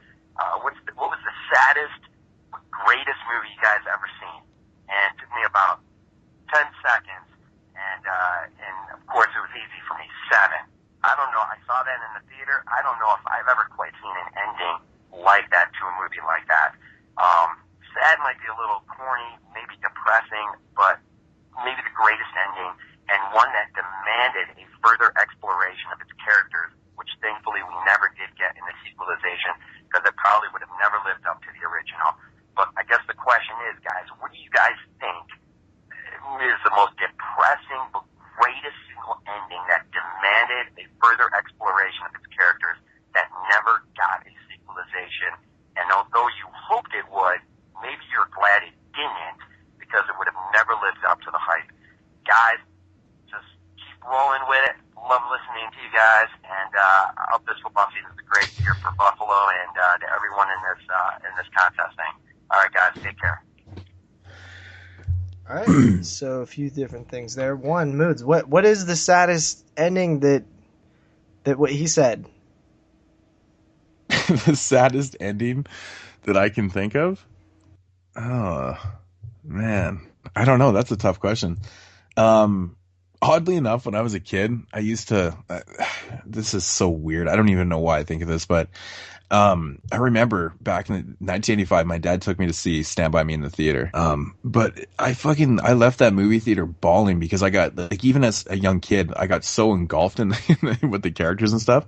It's when they're walking at the end and they're separating on the streets and they're going their separate ways, and it's kind of telling them what happened to them in their lives and stuff. That shit was depressing to me. Mm-hmm. I don't know what it was about that movie, but it just always kind of got to me. I'm just like, man, those kids were, friends, and it's that. Yeah, that's honestly a good pick, because you do like. Yeah. I mean, that's just the first thing that came to my mind, and I think it's like Richard Dreyfuss's like narration is just, his voice is awesome, and it just works so well. And I don't know, there's just something about that end of that film. It's brilliantly shot. I just like how they're separated and they actually fade away and stuff. And River Phoenix's character ironically dies in the story. It's fucking weird. Because he ends up dying a couple years later. But Yeah, that was one that always kind of got to me. I don't know. I'll say Stand By Me. Yeah, mine is the saddest for sure is The Mist. The Mist to me has like the dagger through the heart ending. It's one of my favorite endings too. When he mentioned endings that were depressing and you felt like there almost needs to be further explanation or exploration of the characters, but you're glad that they didn't get that exploration. I think of a couple films. One would probably be The Thing. It might not be that depressing, but it kind of is, right? Because they're just there. So and you wonder what happened. So that's one, right? Yeah, totally. And then the other one I think of is and this I just thought of, while I was talking about The Thing, is Let the Right One In. You kind of wonder what's going to happen with them at the end, even though you kind of have an idea of what's probably going to happen. Yeah, that's interesting. Interesting. There's definitely a few that I can't think of right now because I'm on the spot. Yeah, interesting. I don't know, man. It's kind of taken like a kind of different approach with this, but I was like, I don't know, man. Like My Bloody Valentine. I don't know. I don't know. I mean, but that's one that we actually wanted a sequelization to, right? So I guess so. I don't know, man. I don't want to like ruin it for anybody if you haven't seen the film, which most people have. I know you haven't, but The End of the Beyond is like literally one of my favorite endings of all time. But it's just, I don't know, man. It's a really eerie, weird thing. You got to see it to believe it, though. One of those things. I don't know. That's a really good question, man. I feel like I just have to explore that, think about this a lot more, kind of really put on the spot, Yeah. It's tough. Well, let's move on here to the next voicemail. Here is Rob again. Holy freaking crap. I went tonight thinking I had made the freaking right pick. I wake up with freaking a minute left, and I watch this freaking team drive all the way freaking down and score a freaking touchdown, and what's worse, with 20 freaking seconds left, you're kidding me? You gotta run a freaking... I hope these freaking KC fans are puking all the way out that freaking stadium, because I had the freaking pick right. Who the frick runs a freaking play? With 20 freaking seconds left to overtime, you kneel the freaking ball down and you freaking play overtime. What the freaking crap? I wish I never woke up tonight. Casey, I hope you wake up in the morning and have a nice freaking week. I hope you feel like freaking crap the rest of the week. I'm myself. I'm so glad I'm not a freaking Casey then, and maybe you should just toss this voicemail out the window, but unbelievable. I can't even believe what I just watched. Yeah, that was fucking bullshit. So I think Rob was alluding to the Kansas City and Denver game?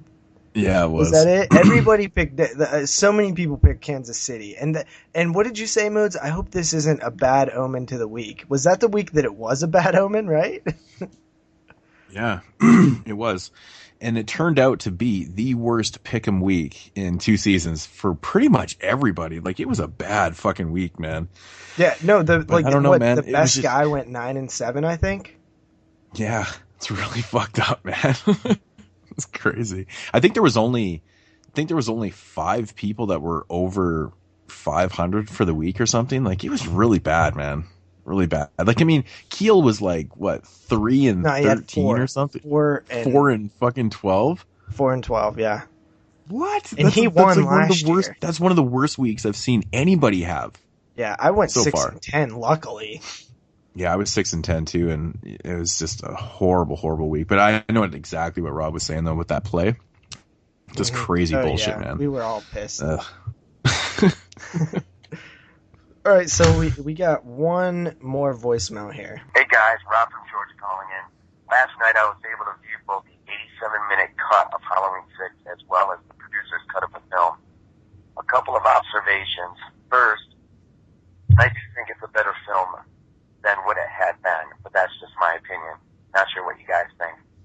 2, much of the changes are changes I could have foreseen. The integration of the original music into the film, Jamie's dream sequences, and alternative kills. So aside from the newly worked twist ending, I really wasn't surprised by anything in that. It was kind of disappointing. Third, I know I only paid $7.88 for it, but the least they could have done was put a commentary track on it.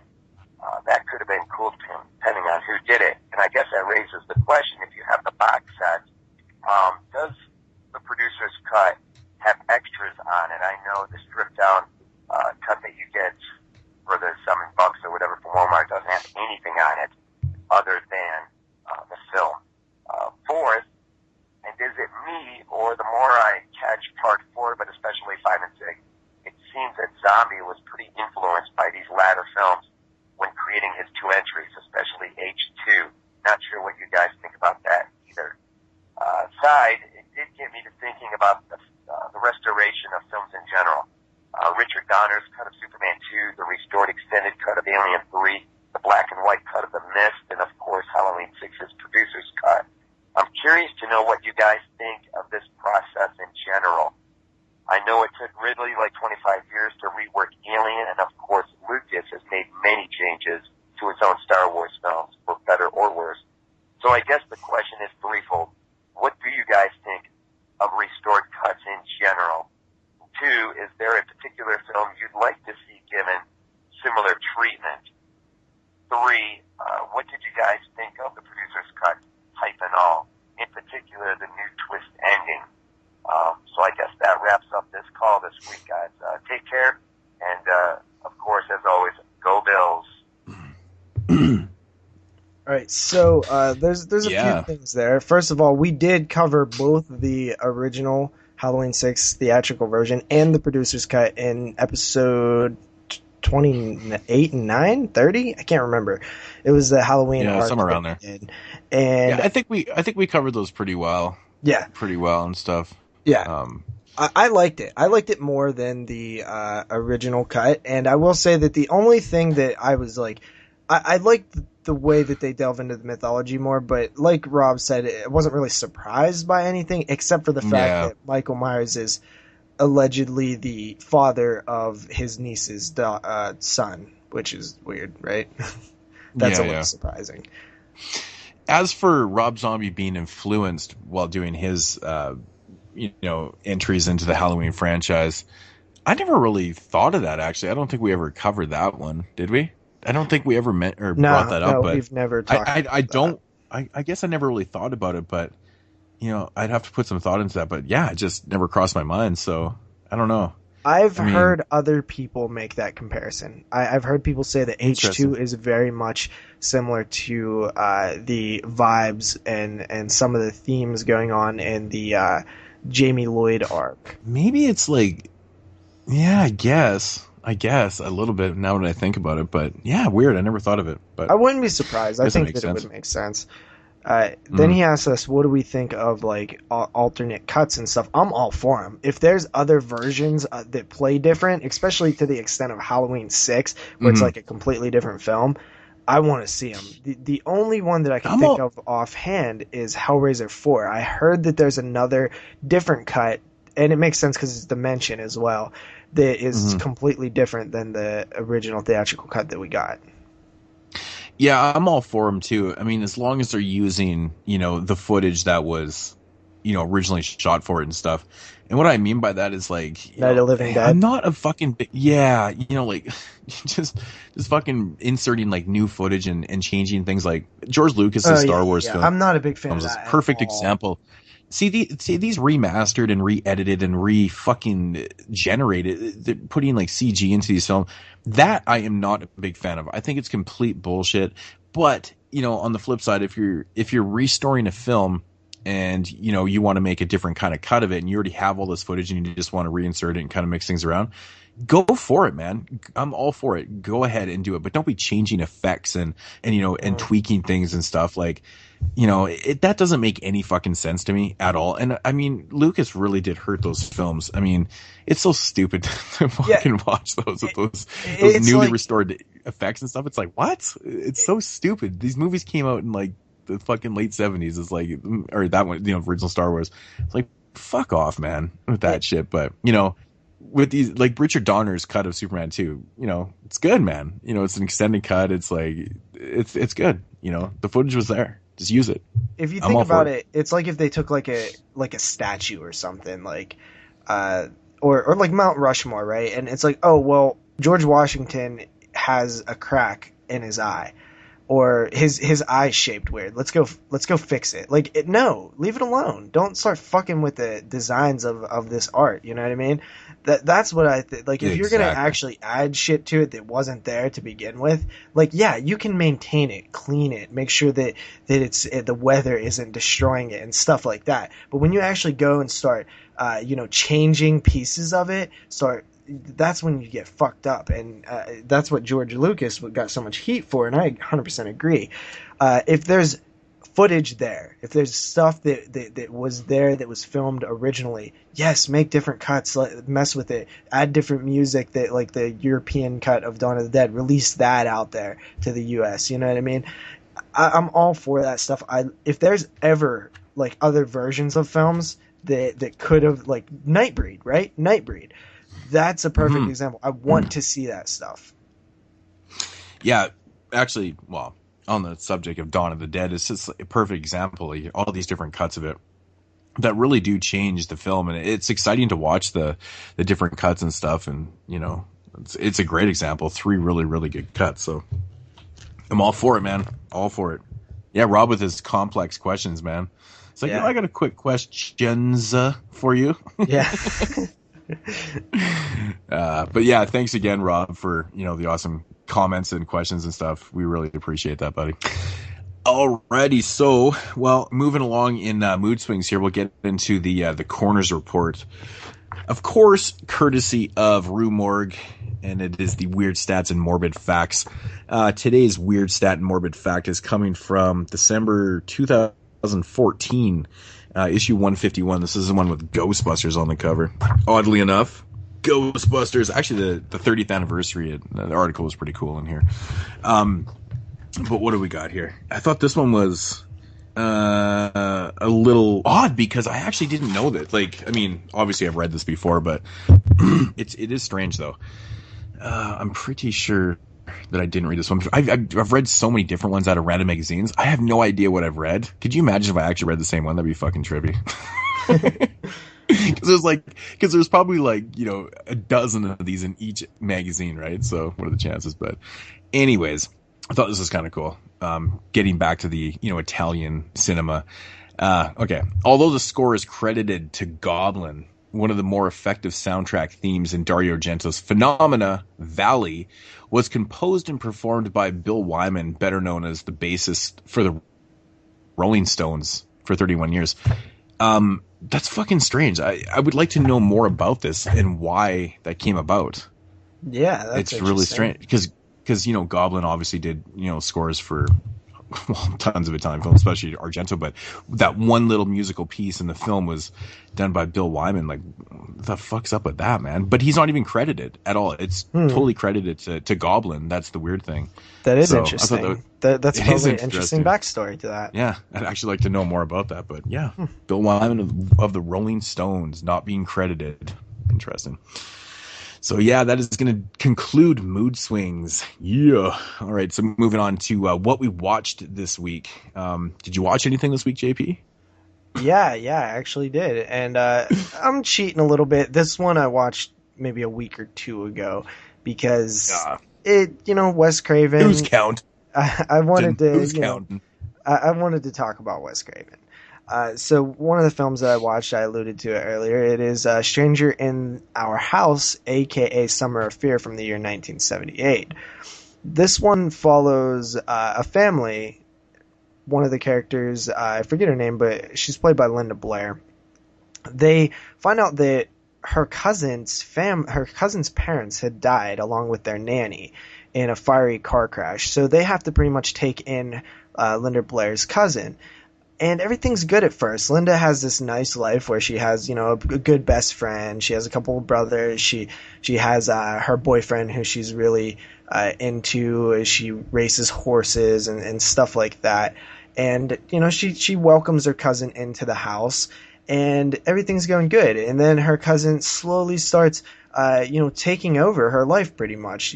She starts becoming friends with her best friend, and she still is her boyfriend, and her family likes her more, and she just altogether has this perception that other people see of her, where everybody's like, oh, she's so awesome. I think her name is Julia.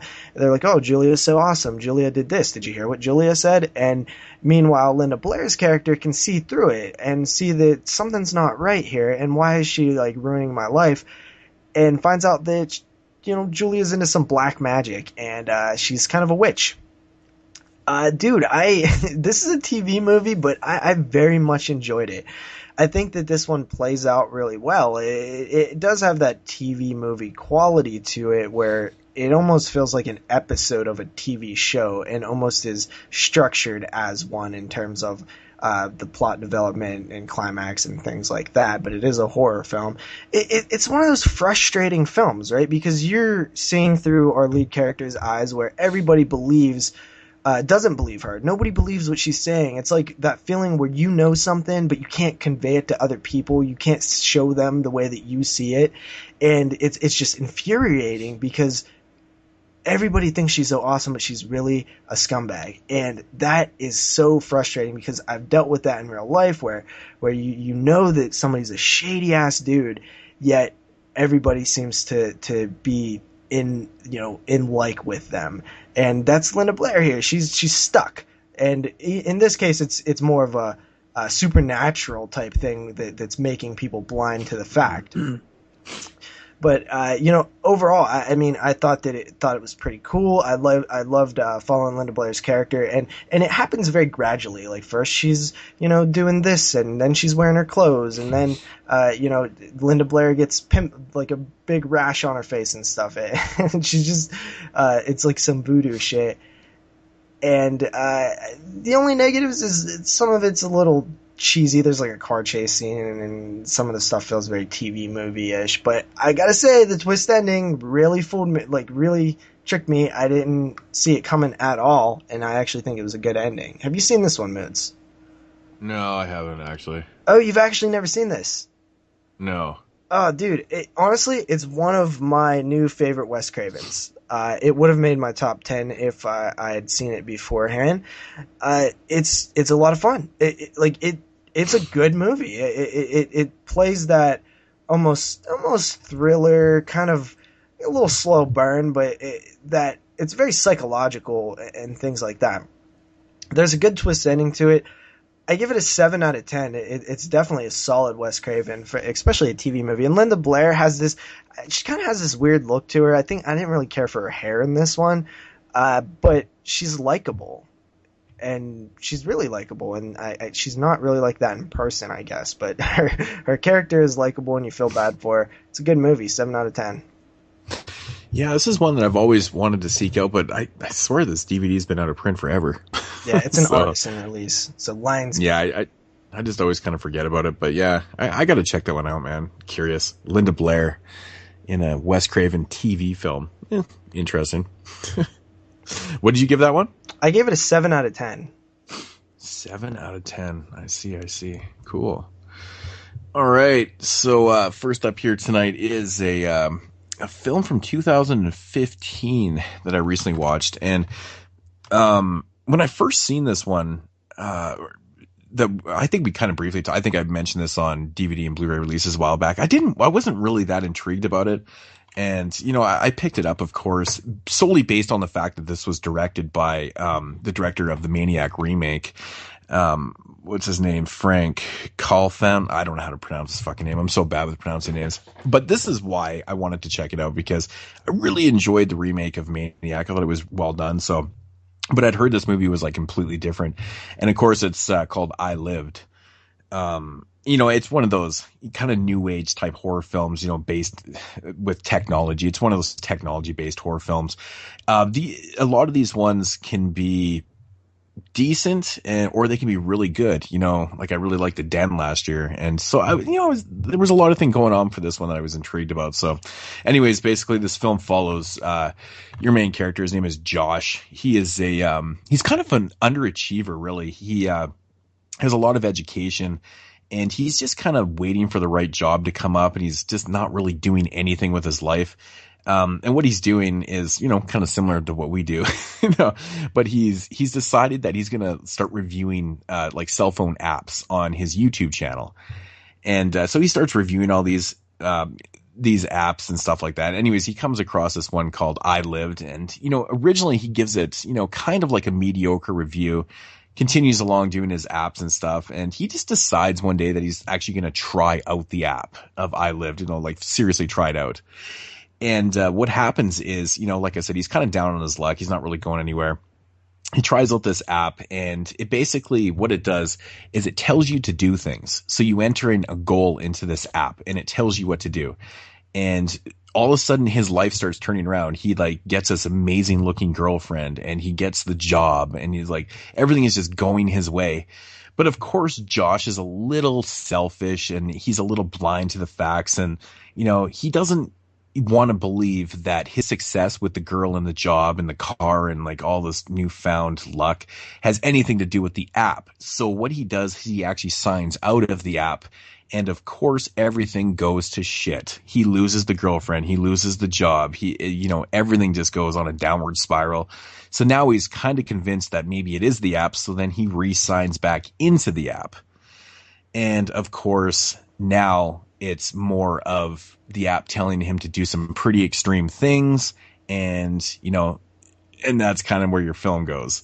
He's got to do some pretty damn extreme things to get back to the place where he was before. It sounds like a modern Tales from the Crypt episode. Yeah, maybe a little bit, yeah. But yeah, my thoughts on this one. I actually really enjoyed this movie, man. I at first I was like, okay, it's kind of fun. And I can kind of, for me, it was relatable. I know the YouTube thing and stuff, and I was like, I don't know, it was just, it just felt right to be watching it, and it just kind of had that type of vibe to me.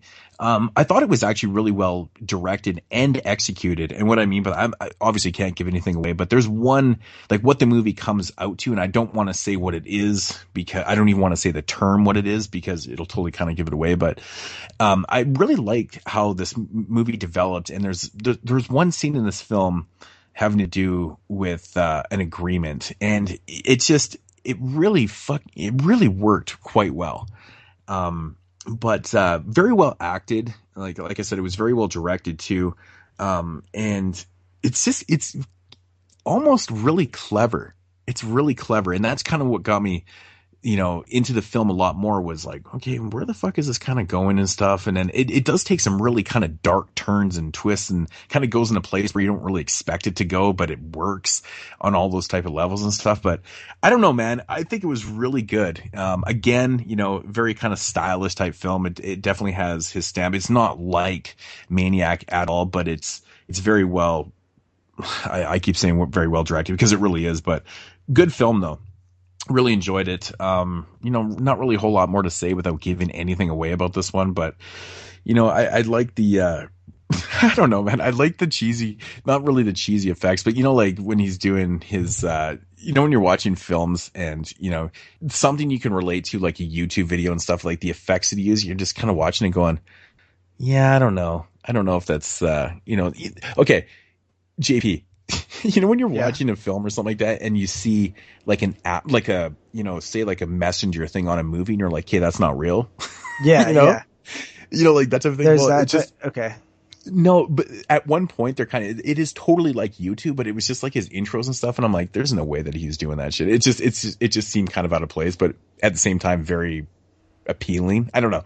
It's hard to explain, but I really enjoyed it, man. I thought it was a fun film, really well executed. 7.5 out of 10. Good film. Definitely check it out. It's awesome. Yeah, it was fun. Somebody told me that it sucked bad. And yeah, I don't know what they were watching, because maybe they just didn't kind of understand not even understand, but just kind of get the cleverness of it. the script is not bad. It's not bad. And I mean, I can see an appeal in the film though too, if you're not into technology type based horror films and you're kind of getting sick of them. I mean, they seem to keep coming out, quite drastically, but I don't know. I thought it was good. Yeah, I actually like those style films. Like you mentioned The Den, and I recently watched Unfriended, and that one is very, very ingrained in what we do. Skype, YouTube, fucking Messenger on it really just connected with, and it made me kind of sadly realize how much technology is ingrained in my life, which I really didn't realize, but it really is. So that's cool. All right. Yeah. So the next one that I'm going to review is actually a film that it's not released yet, but it's coming out soon. I got a screener of this, and it is A Christmas Horror Story from the year 2015. This is an anthology Christmas horror film. I'm going to try to go through this because it's going to be a little hard to explain all this. Okay, so it's bookended with William Shatner as a DJ who is sort of narrating the story a little bit. He's kind of bringing this Christmas cheer to the airwaves. He's, honestly, he's one of the funner parts of the film. He is funny, and he really has this warmth to him as he's talking about Christmas. And I'm not one of those people who are I know Shatner has become this nerdish icon, or this in joke almost. I'm so far away from and removed from that because I don't know really anything about him, but he was great in this. So there's 4 core stories besides the bookend. The first one follows a group of high school students who are breaking into the basement of their school in order to shoot a documentary on a horrific murder that occurred there the previous year. Okay, let me go. I guess I'll go by each story. This one was okay. I didn't really care for it too much. This might have been my least favorite of the stories. There's a lot of jump scares, and it's really cliche and kind of what you expect out of stuff like this documentary. We're gonna film a documentary, school students and stuff. But it does have an okay ending. The next tale is about a character who, it's actually a married couple who are taking their child to go get a Christmas tree in the forest. They're going to just go chop down some tree in a somebody's property. As they're doing this, their son goes missing, and they panic to find him. They eventually find him hiding in an old tree. Only to discover there's something very, very wrong with the child. This one was really cool, actually. The idea behind it's called a changeling, and essentially, I'm not going to spoil it too much, but anthologies are really hard to talk about, by the way.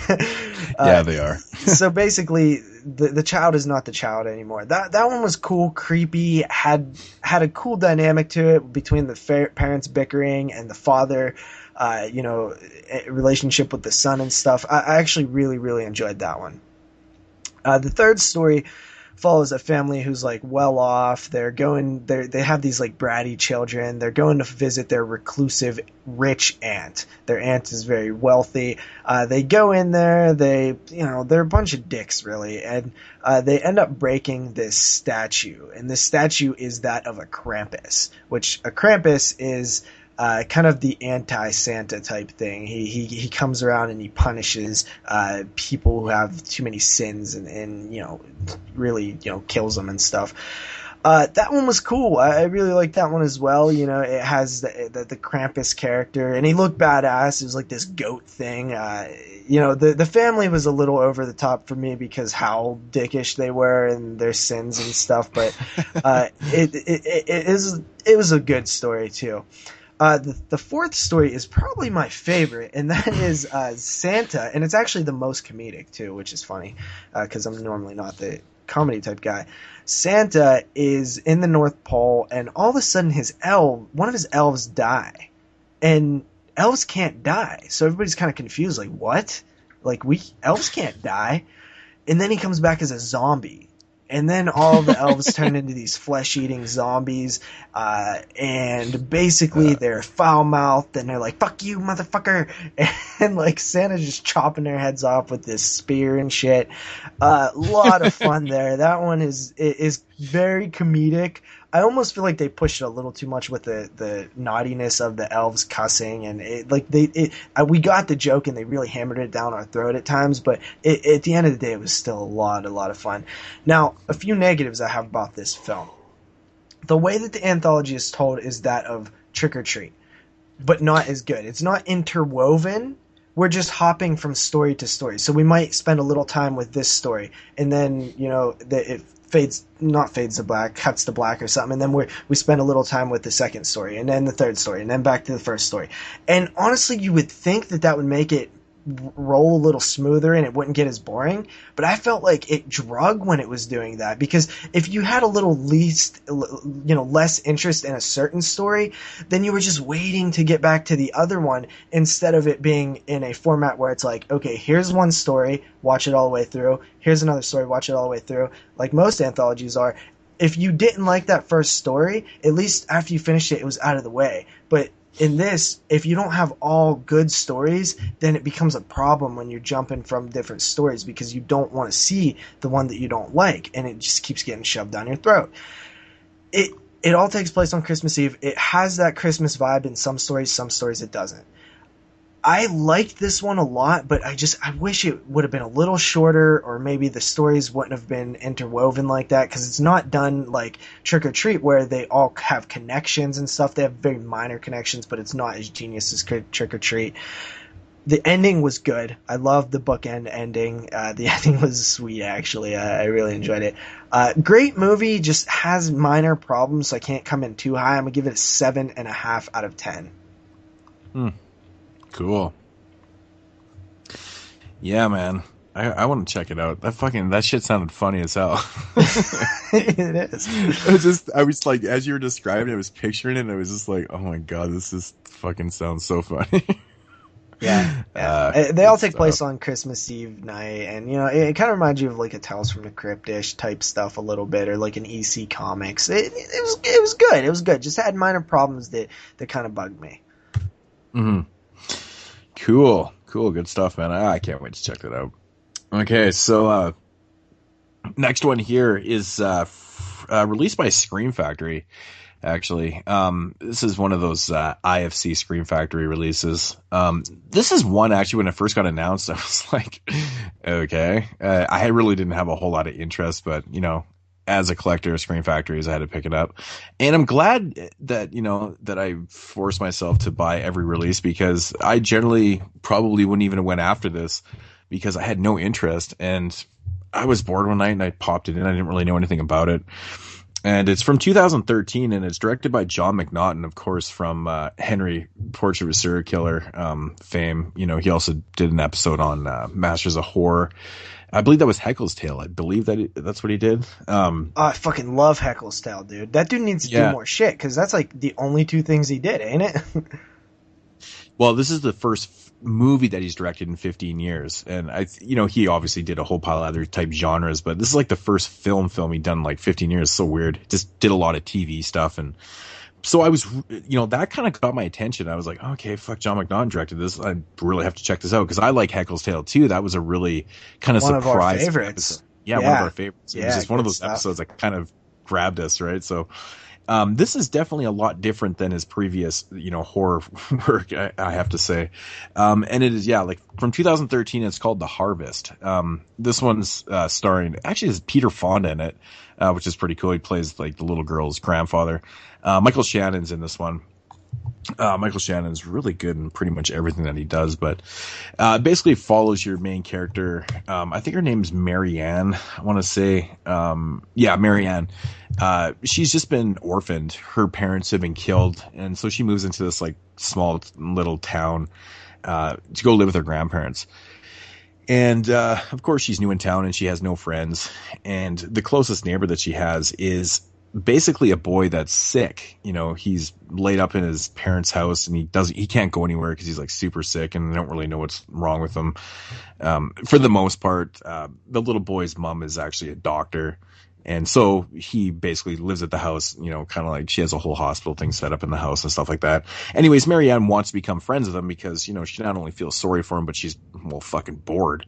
She just wants someone to play with. But her, of course, the little boy's mom, that's, you know, the doctor, she wants absolutely no part of Marianne associating with her son.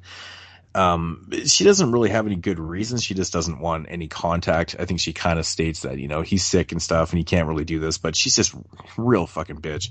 But of course, Marianne doesn't want to give into it, and she starts sneaking him out of the house and doing things like that and stuff. And then, you know, one thing leads to another and they become pretty good friends. And then she starts to find out things about, you know, his mom and in the house that's going on and stuff like that. And, well, I'll just basically leave it right there. Can't really go any further with the plot. So, this one right here is, it's pretty much like it's like a horror thriller type deal. It's a slow burn. You know, it's not really a coming of age. It's two younger people. I want to say they're probably about 13 or 14 years old, trying to become friends and stuff, but it's got some pretty interesting ideas. Michael Shannon plays the father, and he's kind of one of those fathers that, you know, in the film, he's very not wearing the pants in the relationship. You know, his wife, who's the doctor, she's this overpowering fucking bitch, and he's just always kind of, you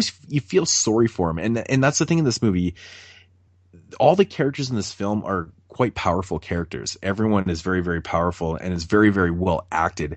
The script isn't overly, you know, like the actual story might be a little predictable towards the end and stuff, but this movie has enough kind of sensibility and, you know, to it that it really does work. You know, like I said, the ending's not overly the most original thing, or not, I shouldn't say original. Like I said, it's a little you know, it's got a little bit of predictability, but it holds its own, man. This one right here it's actually quite thrilling and it's exciting, and it's kind of like, it makes you shake your head. It's one of those type films where when the reveals happen, you shake your fucking head and you go, Jesus Christ, man, this shit probably really fucking happens, you know? It's just ridiculous. But, you know, this is a hard film to talk about. You can't give anything away. You can't really say anything about this one, but, I definitely highly recommend The Harvest. It was a really fun film. It was really fun, well executed. But, you know, I don't really know what else to say about it without giving it away, but I highly recommend it. 8 out of 10. Just for the performances alone, man. If you're a Michael Shannon fan, you got to check this out. But yeah, good stuff, man. And the little girl in this film, Marianne, whatever her real name is, she does a great job. She does a really, really great job in this one. So, and I will add, this one is shot beautifully. The cinematography and the settings in this film are fantastic. Really, really well edited too. So, yeah, awesome story, man. Really cool film. Slow burn though. I will say it is a slow film, but it's got a lot of character development, and it's, you know, it's needed for it. So, yeah, The Harvest. Check it out. It's good. Nice. It's always good to hear when one of those IFCs are good, and, you know, the next one will be bad. Yeah, and that's the thing with those IFCs, man. It's like they are completely hit and miss. They really, really are. I was actually going through my collection the other day and going, well, that one was good. That one was good. And then it's like every odd one. It's kind of strange. But yeah. The Harvest is actually one of the better ones that's come out, so I cool. recommend it. All right, so I guess it's now time for segments, and my segment, of course, is a closer look at where I talk about the special features on a release and not the actual. Well, sometimes I talk about the film, but in this case, I'm actually not going to talk about the films because I'm reviewing a box set here, and I don't got time to review each and every film individually as well. So I'll just talk about the special features. This is also Scream Factory Moodz. This is the Amityville trilogy box set that was put out. So the first Amityville. I was actually very disappointed in the special features. Not because they're bad, but because they are the exact same that was on the MGM box set. You have For God's Sakes, Get Out, which is the Amityville featurette. Now, this is a retrospect featuring James Brolin and Margaret Kidder, the actors and actresses in the film. It was a pretty fun featurette, but it's old. You know, we've already seen it before. It's one that they're really not too. They're not saying like, "Oh, we made such a great movie." They're kind of like, "Yeah, it was pretty fun. It was a cool movie, but it wasn't like art." So then there's also a Haunted Melodies, which I'm not even going to try to pronounce the guy's name, but it's an interview with the guy who made the music, which was pretty interesting as well. Then you have the original theatrical trailer, TV spot, boring, radio spots, boring, still gallery, I mean, it's a still gallery. And then you have an audio commentary, which honestly was the best part of the special features, even though it was already on the original MGM release. It's with Dr. Hans Halser, who is has a PhD in parapsychology. This was one of the guys who was responsible for pushing the Amityville story. And this is very interesting because you get to hear him talk about the direct parallels between the real story and what happened in the movie. And he's this, I think he's like German or he's from somewhere where he has this accent. And he'll be like, no, that's Hollywood. I can't even do it. But he would be like, that's the Hollywood stuff. This is the normal, real stuff. And he talks about everything as if it is real, 100%. Like, this happened, this didn't happen. So it's a very interesting, like, psychological, like experience to hear this guy who so strongly believes in paranormal stuff and how he talks about it as if it's 100% fact. I loved it. And I'm very different point of view than someone like this gentleman, but I never felt angry or anything like that. I just found it very intriguing to hear him be ultra serious in this talking of the films. That was a really cool commentary. Then we have Amityville 2, which actually has, I think, at least mostly new special features, if not all new, which I was very happy to say because Amityville 2 is my favorite in the series. You have an interview with the director, Demanio Damanini. He is an Italian director. So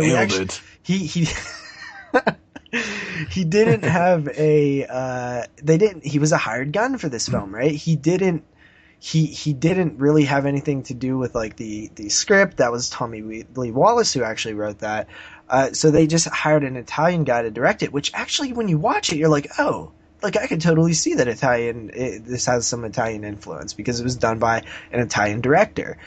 And he, speaks Italian, so the interviews and subtitles. And I really found it fascinating because he talks a lot about like, it's only a 6-minute long interview, but he really talks about like the Amityville film and making a horror film, how he wanted just the mindset of him was very interesting to me because it was very different than what I expected from somebody making this film. It was like most Italian directors, honestly, like some of them who just feel like this isn't really art, but this is what I think I did a pretty decent movie with it or whatever. Then you have adapting Amityville, an interview with Tommy Lee Wallace. Good stuff there. He talks about how the DeFeo story, how he wanted to tackle it, the incestual stuff, which is always interesting to hear them talk about. Then you have A Mother's Burden, an interview with Ritanya Alda, who played the sister. And that was very interesting, too, because she talked about how she got the part and how she went in and handled the incestual stuff. That was really cool. Family Matters, interview with Diane Franklin. Or wait, I might have got that wrong. Yeah, A Mother's Burden, that one was with the mom, but she talks about that stuff, too. And then Family Matters, an interview with Diane Franklin. That's the sister. Really good stuff there. And then interview with Andrew Prine, 3 minutes long. Not that, long. And then you have a interview with Alexander Halser, who is the director, the original guy who pushed the Amityville story. It's his daughter, and now she's continuing the work of her father. So she really talks about what her father thought of the film. That was a really fascinating interview. That one was really, really fucking cool. And then there's a commentary with her as well, and it's a very odd commentary. There's a lot of breaks in between it, but she goes really into like the factual stuff and honestly both of those commentaries are really good because they're just so interesting to hear these people talk about the films as if in the real case and the facts. It's really cool. Finally, Amityville 3 has one interview on it. not that good, 9 minutes long, has a photo gallery trailer, and it is in 3D as well, but I don't have that 3D TV, so I couldn't watch it in 3D. That's the Amityville box set. I really recommend that second disc, that Amityville 2, man. A lot of good features on there. I was super happy. I mean, it made the box set actually worth it, because I was not very high on that box set, because I already owned the other box set, until I started getting into the special features. Really good stuff. Awesome. Yeah, man, part 2 is also my favorite too. I've always thought that like the incest stuff in that film is just it's an interesting route that they took. Yeah, I like it though, man. I like that whole story. It's a much more violent, dark story than the first film, and I love it. I love Amityville 2. And those special features really make you like it even more. I really recommend you guys check out. I mean, there's like literal hours of features on there. It's good stuff. Yeah, I haven't actually watched any of those. I need to check that shit out, man. Yeah, all of you guys need to start checking out more features, especially these Scream Factories, because that's one of the best parts about them. Alrighty, so getting into my Italian Stallion of the week. This one comes from Synapses Films. It's relatively a newer film. It's from 2011, and it is called Morituris.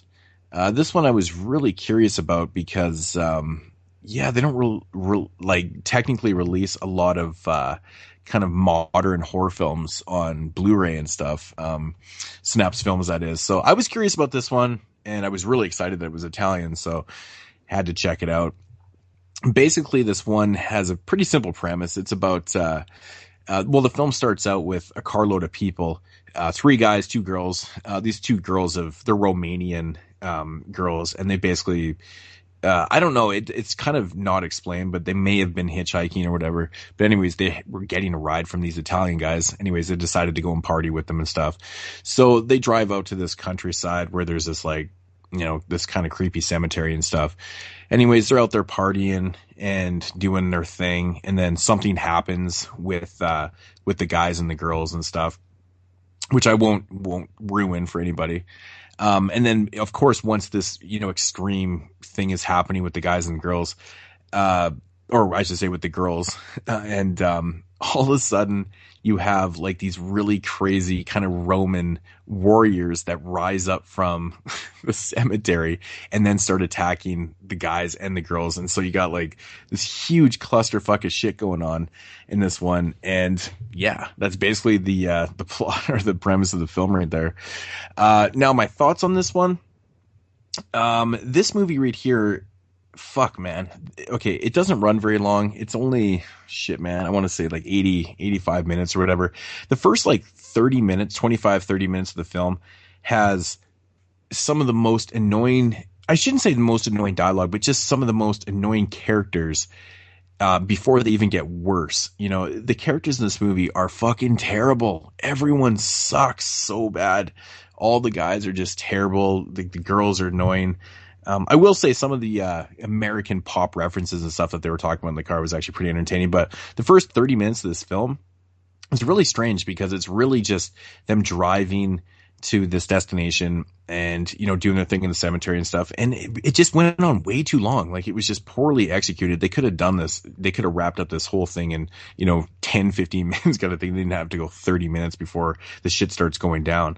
It was terrible, man. There's not really a lot of character development. It's just a lot of random dialogue and stuff. But yeah, honestly, the first 30 minutes of the movie, I was getting real fucking, it was testy. It was hard to watch. It was just like, fuck, man, I hate these characters so much.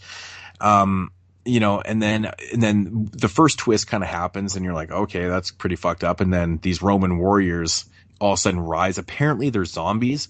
It's not explained. Like, nothing is explained in the film, which is kind of a shame because, to be honest, these Roman soldiers or Roman warriors, whatever, that rise up, they kind of look cool, man. They're supposed to be zombies, I'm assuming, but they're not rotting.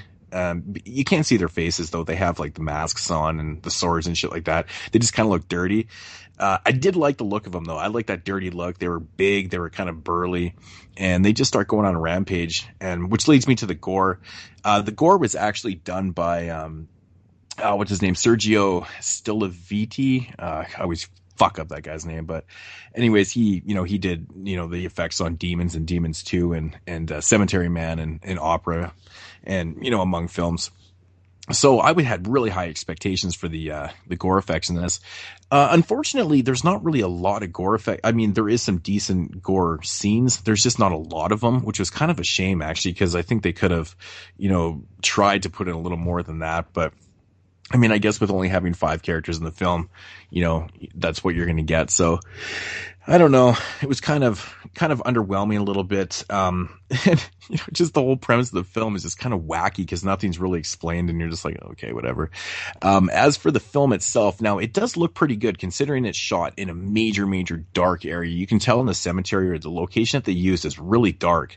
It was lit pretty well. It looks really good. I thought they job. Like I said, it looked good. Cinematography wasn't bad. But the transitions in the film, from scene to scene and stuff, it kind of felt like a TV film at times, and not in a good way. It felt like, oh, that could have been a commercial break. That could have been a commercial break. You're like, what the fuck? It's just weird because it made for this really awkward feel when you're watching the film. It's strange. And then onto the music in the film. Man. So I've stated many times, like I really enjoy metal, death metal and stuff like that. I like it, but not in films. I find it's out of place. It's out of place in this one again. And it comes in and you're just like, what the fuck? I'm watching a fucking music video again. So, there is some pluses to this film. I really wish they had explained and gone into a little bit more or tried to explain who the fuck these Roman warriors were that rose from the cemetery, because that would have been really nice to know. It's just kind of random. I guess what it comes down to, if you disconnect yourself on this one and just kind of take it for what it is, it's pretty entertaining. Once the second half of the film starts, the first half of the film is kind of hard to get through. It's fucking pissed me off a lot. Kind of brought down the rating for me, but overall the end product wasn't too bad. I was entertained once, the shit started going down. There was a pretty nice, I won't give away the kill, but it was pretty awesome. The one at the end is pretty awesome. But, yeah, I mean, I can't give this one like the hugest recommendation. I do recommend watching it if you're into these type of films, but it's not the greatest film in the world. I give it a 6 out of 10, solely just because the second half was definitely worth checking out. But yeah, it was okay. So apparently this movie was actually banned in Italy too. So, I mean, I guess I can kind of see why, because the director, he has his moments in this one. He's showcases some pretty viciousness, acts of violence and stuff, which I won't give away because I don't want to ruin it. If you haven't seen the film, or know anything about the film, I don't want to give those things away, but yeah, Morituris, Legions of the Dead is what it is. So yeah, give it a shot. Transfer's fantastic for Synapses Films, of course, like it always is. So yeah. What did you rate it? 6 out of 10. All right. Cool. That is our segments. Well, Moodz, we lost one. We lost one what? We lost one of the legends, one of the masters, dude. Oh. The whole point of the show. This is our Wesley Craven director's spotlight. The way you came in with that, I was like, we lost. I thought you were talking about a fucking audio file for a second. I was like, no, what is this fucking My Bloody Valentine all over again? Fuck. Jesus Christ. Yeah, man, that's really, really sad. I mean, I think it's kind of ironic a little bit too, because I think it was sometime earlier in the year we were talking about. It was just a couple episodes before. It was, man. We were talking about, Romero and Carpenter and Craven were all like, well, who's going to make a film first? And I'm like, well, what we were saying is that they need to make a film quick because, one of them might, fall off the face of the earth. And of course that actually happened. It's very, very sad that it had to be Wes. I mean, obviously any one of those three would have been, terrible, but, Wes Craven, man, he just did so much for the horror genre and it's a big loss, man. I didn't realize that, Wes Craven was as sick as he was. Like, I remember a few years ago, reading something about, the cancer that he had and stuff, but I thought that he was like all good and stuff. I guess they just kind of kept it under wraps. Like, did you know that he was, doing as badly as he was? No, I had no idea. As far as I know, Yeah, it's so strange because like I said, I remember reading about it and I just I didn't assumed even know the that first time. I like when Yeah, you're saying you read about it, I didn't even know. Period. Yeah, it was. I like actually completely had forgotten, but it was 5 or 6 years ago or something rather. But I don't think it was heavily publicized too much. But I just assumed that he was, a lot better considering he'd been, involved with the Scream series and, still doing things and stuff. So yeah, but either or though, it's really sad because Wes Craven was someone that I always respected, and he's just a household name. Wes Craven. You hear the name, you just automatically think of good things, in horror films. So yeah, it's really, really sad, man. Yeah, Wes Craven's career is an interesting one because, yeah, everybody says Wes Craven's hit and miss, and that's true for the most part. But yeah, I just find his career to be fascinating. Like, he starts out with the two films that we're going to talk about in a couple minutes. Last House on the Left and The Hills Have Eyes. This dark, gritty, violent, just, rape and stuff. And then he gets to like this almost mainstream era where he got films that are quite tame, to be honest, like the Scream films. Towards the end of his career, Scream 4 was his last film. There's like no nudity in the Scream films. The kills are very, there's not overly gory and gratuitous. So I've always kind of saw it weird how his career kind of bookended from like the complete opposite of what he started. And I think that shows growth and maturity in his career as well. And, he said it himself. When he made Last House, he was angry, he was young, and he was, had issues. Craven, you said it earlier, but the guy is intelligent. The guy was intelligent. The way he explained things and he would talk about things in documentaries was just really fascinating. Like, you can tell that this guy was very, ahead of thinking. Like, he thought of things a little bit differently than everybody else. And to create somebody like Freddy Krueger, is just it's like Clive Barker, like I said earlier. How do you create something like that? How do you bring these pieces from your real life into a character and it to be as unique? Because Freddy Krueger is one of the most unique things, not even in horror. It's just one of the most unique things, from the way that he looks to what he actually is with the dream demon type thing. Yeah. I mean, he created one of the most recognizable characters for not even just horror fans, but in general. Like, I mean, you don't have to be a horror film fan to know who Freddy Krueger is, right? It's a household name, and it's amazing. But, rest in peace to Wes Craven, man. It's so sad. Yeah, absolutely. When I first heard about it, honestly, like, I did get really depressed for a second. Like, to me, Wes Craven was just somebody that I knew. Like, early on, I just knew about him before I knew about John Carpenter, before I knew about Tobe Hooper, all the directors. Like, Wes Craven was like the first one. When I started learning a little bit more about the behind the scenes stuff, like, Wes Craven was the first director that I knew of and knew his films, like Scream being the primary one with A Nightmare on Elm Street. And then I started going in through his catalog and things. So it honestly was really depressing to me. And it kind of got me thinking about like legacy and, one's mortality. And it was such an odd experience for that to happen. And Moodz, you said that we just talked about it. And I do remember when we talked about it. It was when I was reviewing Day of the Dead, which was oh yeah, right, just a few episodes before that. Yeah, maybe we shouldn't talk like that anymore. I know. I even made a joke. I was like, when we're going to start a poll on who's going to kick it first. I know, it's so bad. Yeah, Wes Craven, man. Like, he, for me too, at such a young age, he was responsible for my favorite franchise, which is Nightmare on Elm Street, right? So, I got to, look into him a little more and stuff. Like, when you're younger, you just want to know everything about, the people and, things that are involved and stuff. But yeah, Wes Craven's name was it was also another thing about Wes Craven. His name was easy to remember, me with my names. I've been so bad with names and stuff, but I could always remember Wes Craven's name. He was the director of, Nightmare on Elm Street. So, Yeah, I mean, I'd never seen Last House on the Left and The Hills Have Eyes before I'd seen, Nightmare on Elm Street. So those came later. But yeah, Wes Craven, man.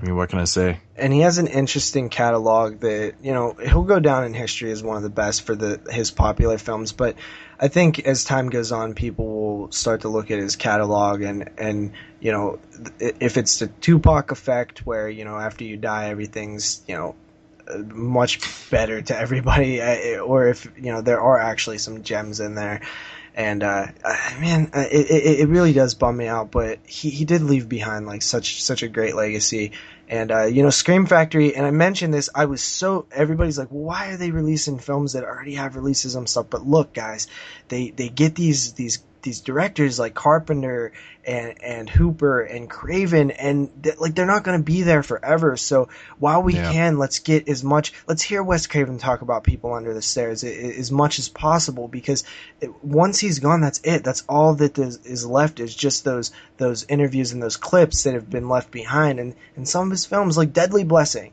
if Scream Factory never did that release, you would not have that commentary with him and Sean Clark. Like, hear him talk about a film that is lesser known, that he had this interesting memory where he knew that it wasn't a good film, but he enjoyed talking about it because it was an interesting experience that he had, and it really kind of shaped how he went further when it bombed and stuff. And to hear him talk about these things, it's important to preserve this information for these great horror directors, because how many people would wish that like Hitchcock could talk more about Psycho or something?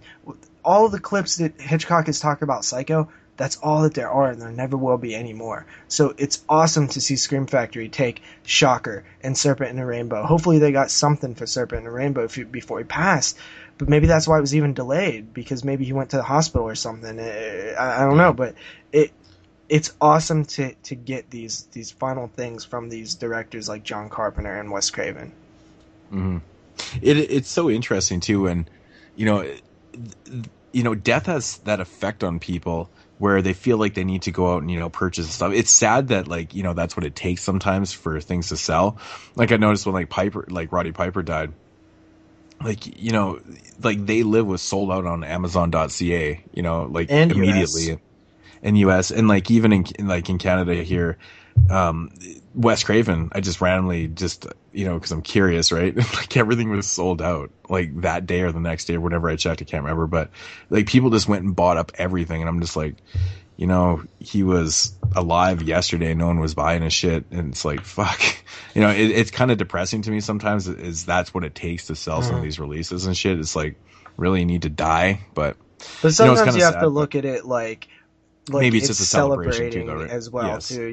It's I because I watched 2 Craven films the day that he died. I'm a very pessimistic person, though. I was looking at I was oh fuck, man, really, you guys are just gonna, I'm not looking at oh no, they're actually celebrating. But we'll just go with that one. It sounds a lot more happy. So, but yeah, yeah. Rest in peace to Wes Craven, man. He did a lot. Sure. Did a lot. All right, so getting into the Wes Craven main reviews here. Of course, from 1972, the infamous debut film from Wes Craven, the real grimy grindhouse classic. I don't know, infamous film. Of course, called The Last House on the Left. It rests on 13 acres of earth over the very center of hell.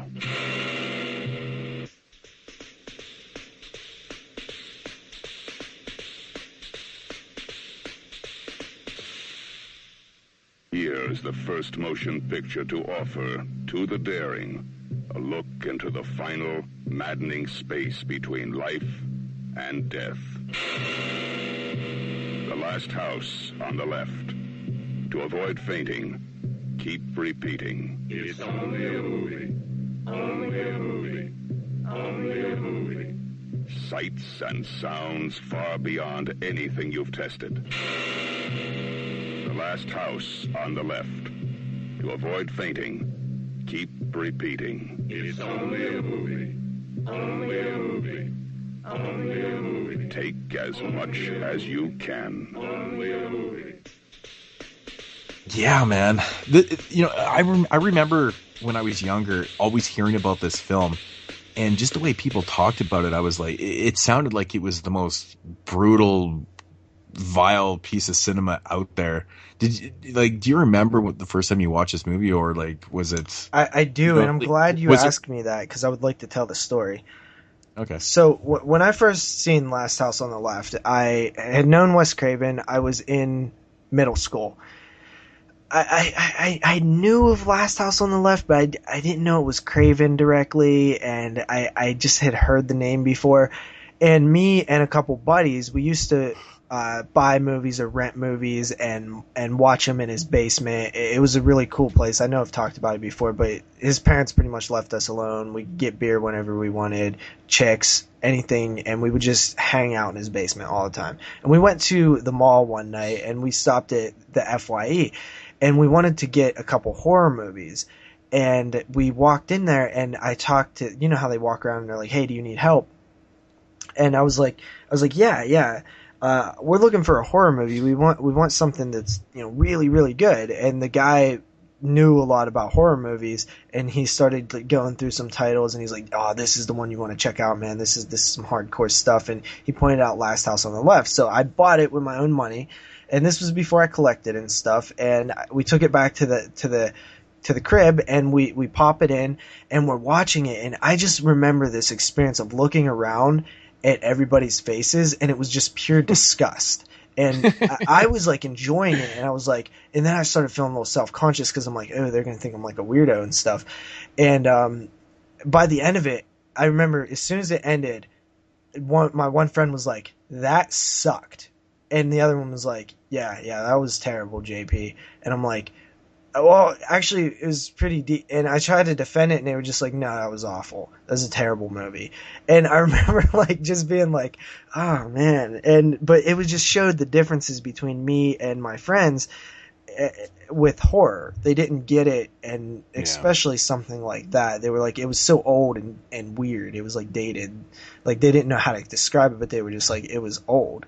But I remember everybody feeling like it was very intense as well. Yeah, interesting. Yeah, I wish I had that experience where I watched it with a group of people, but because just seeing the look on people's faces would have been fucking priceless, man. Because like I it was a little awkward, to be honest. It was because everybody was kind of like nobody talked through the whole movie. And everybody was kind of just like, I looked at scene where the rape is happening. I looked at each and every individual friend of mine and looked at their face, and they were just out of their element. Mm-hmm. Yeah, I can totally see that. I mean, we can all kind of relate though, in a way. Like, I mean, probably some of the listeners too. If you're ever screening a film, with a bunch of friends, or it seems like most people that we talk to, it seems like, the specific, like me, I'm like the only horror fan out of like all my friends. Me too. So if I'm watching this, so it's like, it's that reaction that you got with Last House on the Left with your friends. Like, everyone's like out of their elements and freaking out and shit. I mean, I have friends that, that obviously are into it, but most of my friends aren't. And like, if I ever show them something, they're just like, what the fuck? They don't get it, and I can just imagine the fucking look on someone's face. And you gotta, Last House on the Left, that's a crazy 14-year-old, 15-year-old kids as well, 16 or whatever. Yeah, I watched The Last House on the Left by myself, actually, on VHS, in my parents' house. And I remember watching it in my room because I was a spoiled kid and I had a TV and VCR in my room. And fucking... You just dated yourself. Yeah, I know. Yeah, I'm old. But no, I remember watching the film and the screams, and I remember turning it down and going, fuck, they better not hear this, man. They're gonna freak out if they find out what I'm watching here, man. I don't know. I think the first time I watched it, I want to say maybe 12 or 13. I don't know. I wasn't like too young or anything, but I mean, I guess that's young enough to watch Last House on the Left. But I really didn't care for it that much, though. I won't lie. The first time I watched it, I was like, because it was, I don't know. You know how I am sometimes when things get overhyped, I just kind of look too much the other way. maybe that's what happened then, because I kept hearing and reading, not even reading, but just hearing from people and stuff. And, this movie's brutal. It's nasty. It had a reputation, like Chainsaw. It did. It had a reputation that I think that, for myself, movies that have reputations, I always allow them not to live up to it. Sometimes, you know how that is sometimes, The same way. Even though I probably enjoyed it more than I gave it credit for, or it was better. I don't know. It's strange, but I mean, I know I didn't hate it. I just wasn't really going back to it anytime soon.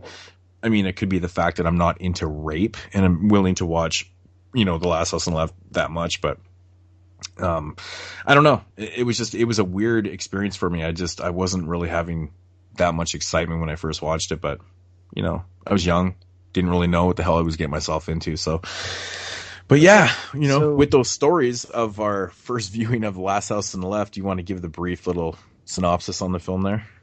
Yeah, we have two teenage girls who decide to go out for a night of hanging out, and they meet this young dude on the street corner. They ask him if he has some pot. The guy reluctantly kind of is like yeah, and he takes them into this group where that happens to be his family, which are also kind of these escaped on the run killers, molesters, stuff like that. They then proceed to take and capture these girls, take them out to the woods, and they rape and murder them. And then they kind of meet up with the young girl's family later on, and that's kind of your plot. It's a rape revenge, but it's done in a little bit different way than the victim's revenge. I guess they still are the victims, but they're not the direct victims; they're the indirect victims. So, what do you think, man? I've watched this movie many, many times. As have I. Oddly enough, from the very first time I watched it. Actually, the first time I watched the movie, I don't think I watched it for like 10 years after. I think it would have been the original MGM DVD release that came out in like the early 2000s or whatever. Which I actually don't. Yeah, I actually don't have that DVD anymore. I never knew what happened to it. It's like the weirdest thing. I don't have that copy anymore. I had to re-buy it when they reissued it years later, but oddly enough, I don't know, man. I've watched this movie many times, and it's really, I've come to the realization this movie it's kind of a mood piece for me sometimes. Like, I do enjoy it, and sometimes I don't really care for it. It really does. You know what I think it is, though? I think a lot has to do with David Hess's music in the film. I find it like it's just an odd soundtrack, man. Really, really odd to me. And I think David Hess did the music? Yeah, David Hess is actually writer and stuff.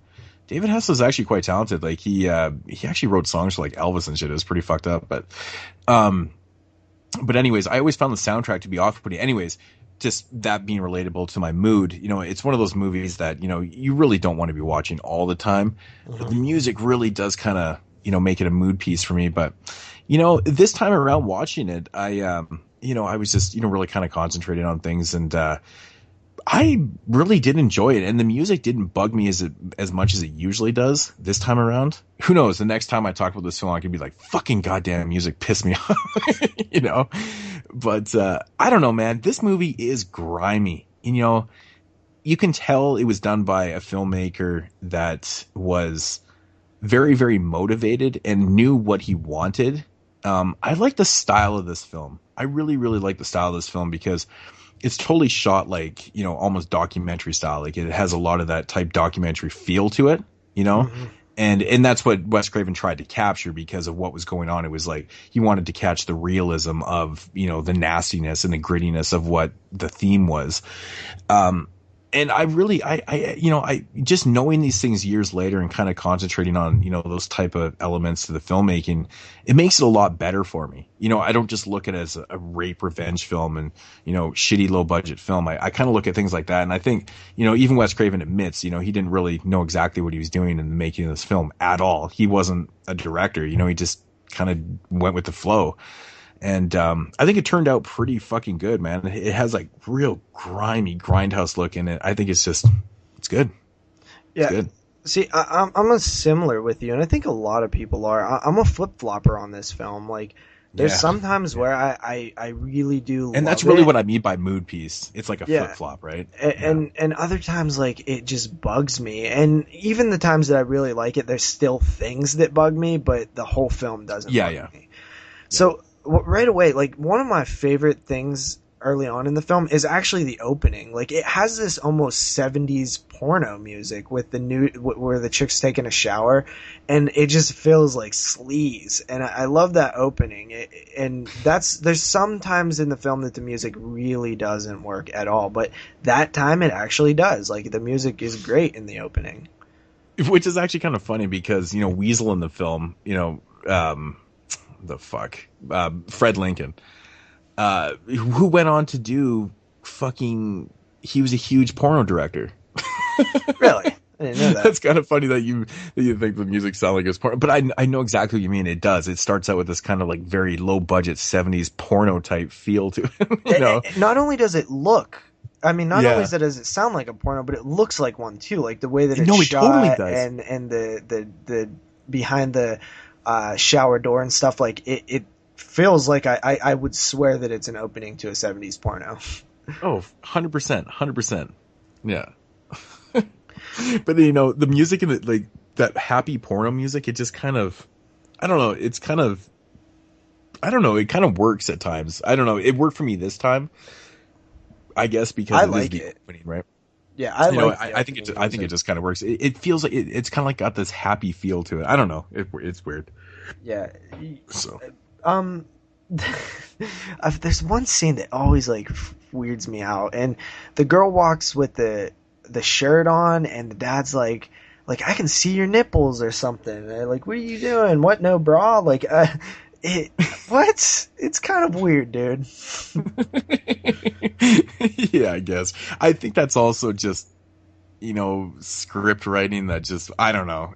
They, like Wes said, he goes, they didn't really know what they're doing, so they kind of put this thing together, and I think it just kind of came out like that. It probably wasn't intended to be that awkward, I'm assuming. It was very awkward. It was you just, know, it's probably not what he was intending, but they're just like, well, you know, we really can't afford more film stock, so we're just going to keep these, you know, and I don't know. Yeah, there is awkward times in it, but I find that some of the transitions in this film are actually a little awkward too, and that's probably due to, you know, just being a very amateur filmmaker too. You know, I don't know if you notice the transitions just from scene to scene and stuff. They just feel choppy and just like very amateur. The editing's bad in this movie. It's actually bad. The editing is, you know, pretty bad. Transitions are just like, fuck, holy shit. Like, whoa, that was choppy. Yeah, it's very rough around the edges of the film, which I find to be not the worst thing in the world. It works, but it also doesn't when in certain scenes. Like, there's certain scenes that it just doesn't work. Other scenes it feels more realistic and gritty, and other times it just comes off like awkward. Yeah, exactly. Yeah, and actually one of the scenes that, you know, when they're kind of, I mean, the actual rape scene itself is just fucking, I actually filmed pretty. Well, do you actually realistic. want to talk about that real quick? We can go into the rape scene. Yeah, I mean, that scene is actually shot pretty well. I mean, Wes knew exactly what he's doing, but I think a lot of the, you know, the powerness in that scene is actually the way it's acted and stuff too. I know the actors just pretty much improvised a lot of the shit that was going on there, and it comes out very realistic. I think, you know, the idea of Wes Craven having this documentary type feel to it, and then having the actors kind of improvise, just came off very, very natural. And I think it really worked, man. I think it's the way you do it. You know, That's just my opinion. I think it comes off very realistic, man. Very realistic. It's just fucking nasty. It's gritty, man. There's one sequence in this film that I think is cinematic genius, and I think it completely shows the talent that Wes Craven had hidden. It was the diamond in the rough. And this scene is the beginning of the rape scene to the end of the death. you have the way that the rape scene was done, and then you have the post-rape scene where everybody's kind of standing there looking around, a little disgusted at themselves. I've heard many people say this, but when they start picking at the grass on their fingers and they just feel sticky and nasty and dirty, the way that it's filmed, the way that the characters emote those emotions, and then it captured it so well. Oh my god! And the scene where they're all looking around and she just starts walking away, like she's to the point where it's like she can't. There's no way she could get away. She knows she can't get away. She's just walking defeated, and the way she walks defeated, completely defeated, to where she doesn't even care anymore. She don't care about her life anymore. She has no urge to try to fight him off or escape. Everything that she had as a person is gone, and she feels like she has nothing. The way that she walks, completely and utterly defeated, into the river, and then the death, that is all genius. It is the core of this film. That scene right there, from beginning to end, I love that scene. It's one of my favorite scenes in history just because of how powerful it is. And it just saddens me that there's so much around the film that happens later and before that just really kind of brings the film down as a whole. But that scene itself is really good. No, it really is, man, because, as she's walking, like, the horror is in... The horror happens before she even dies. You know what I'm saying? Yeah. Like he just managed to capture that. So, I totally know what you mean. The death is less. Like, and what I mean by that is death is actually the better option at that moment to her, and you can see that. And it's not by the way she says anything. It's just her movements. This just I'm done look. And all of them are kind of looking at her. They know she's walking away. They don't immediately jump and run after her because they can feel the vibe too. And they're just standing there. They let her walk a little bit, and then they just they do the business. And man, I think that scene probably has been taught in film school a lot. There's probably people who can dissect it better than me, but I really think there's something magical happening there. No, it really is probably the best scene in the film. I mean, it's just like the interesting thing about that scene is like, you got these, well, pretty much monsters, right? And then they're just kind of, the power is them going, fuck. Like, what's really going through their mind at that time? Like you said, picking the grass out of their fingernails and just standing there and not actually, saying anything. They're not saying anything either. That's the thing. They're not doing anything but kind of focusing on what just happened, reflecting. And they know, and exactly, they're reflecting, and they're just kind of focusing on that, and they know that they don't have to worry about her because she's got nowhere to go. Yeah. So it's really, the focus is on them, and then she just kind of walks out there, and it's just, man, it's executed. It's a brilliant scene, man. It's a brilliant scene. For sure. And, going back a little bit, back to the beginning of the film, I noticed something in this particular watch.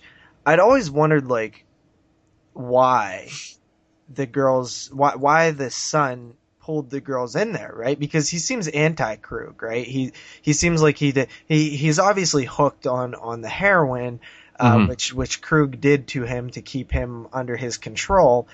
Krug obviously is the lead villain, based on Freddy Krueger. The name Krug is a preterm to Freddy Krueger, which was Wes Craven's bully. Wes Craven had a bully named something Kruger or something Krug or something, so he's always kind of used that name because it's a scary name to him, which is makes so much sense as well. But back to what I was saying, the son.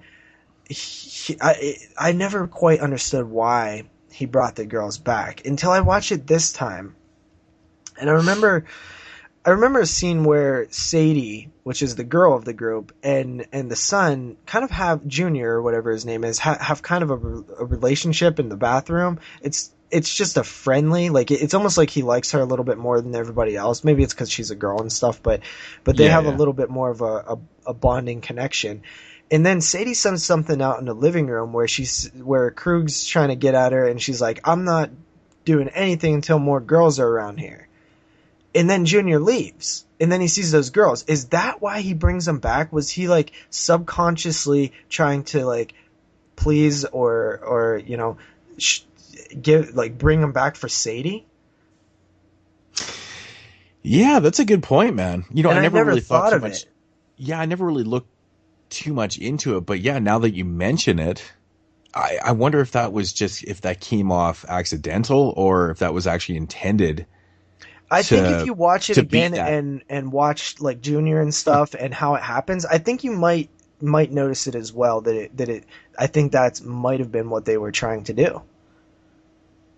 Yeah, bring the girls back for Sadie. Yeah, or you know maybe that's not what she wanted, but that's what his thought process was because she said that. Exactly. Yeah. Interesting. Too bad they never touched on that in like in the features. That actually would have been interesting. You know what's funny? I actually think that another good scene is when they start foreshadowing the like Krug in the gang, and it's on the newscast, and it's like you know Krug, Weasel, and Sadie or something. And it's like Weasel was is wanted for molesting and peeping Tomism. Yeah, I know. Peeping Tomism. I know. Is that even a word? I don't Peeping know. Tomism? But it said child molesting, which was kind of, you know, gives you a little backstory on the Weasel character as well. Yeah. That he might be Yeah, just you know- a little worse than Krug. Mm-hmm. Yeah, exactly, man. Oh, he's a slime ball, man. Mhm. Such a slime ball. That's one thing about this film that David Hess, man, he's a good actor, man. He's a really Dude, good actor. And I think- David Hess could have done some amazing things. And I looked at his filmography, and I've only seen him in a handful of things, but it just seems like he should have had way more roles because I'll tell you what, man, that performance in this film is amazing. Like, David Hess is probably the strongest in the film, and he just has a range to him. Mhm. Oh, he does, man. He's just naturally frightening. You know, there's just something about it. It was great casting that they put him in there because that role was made for him.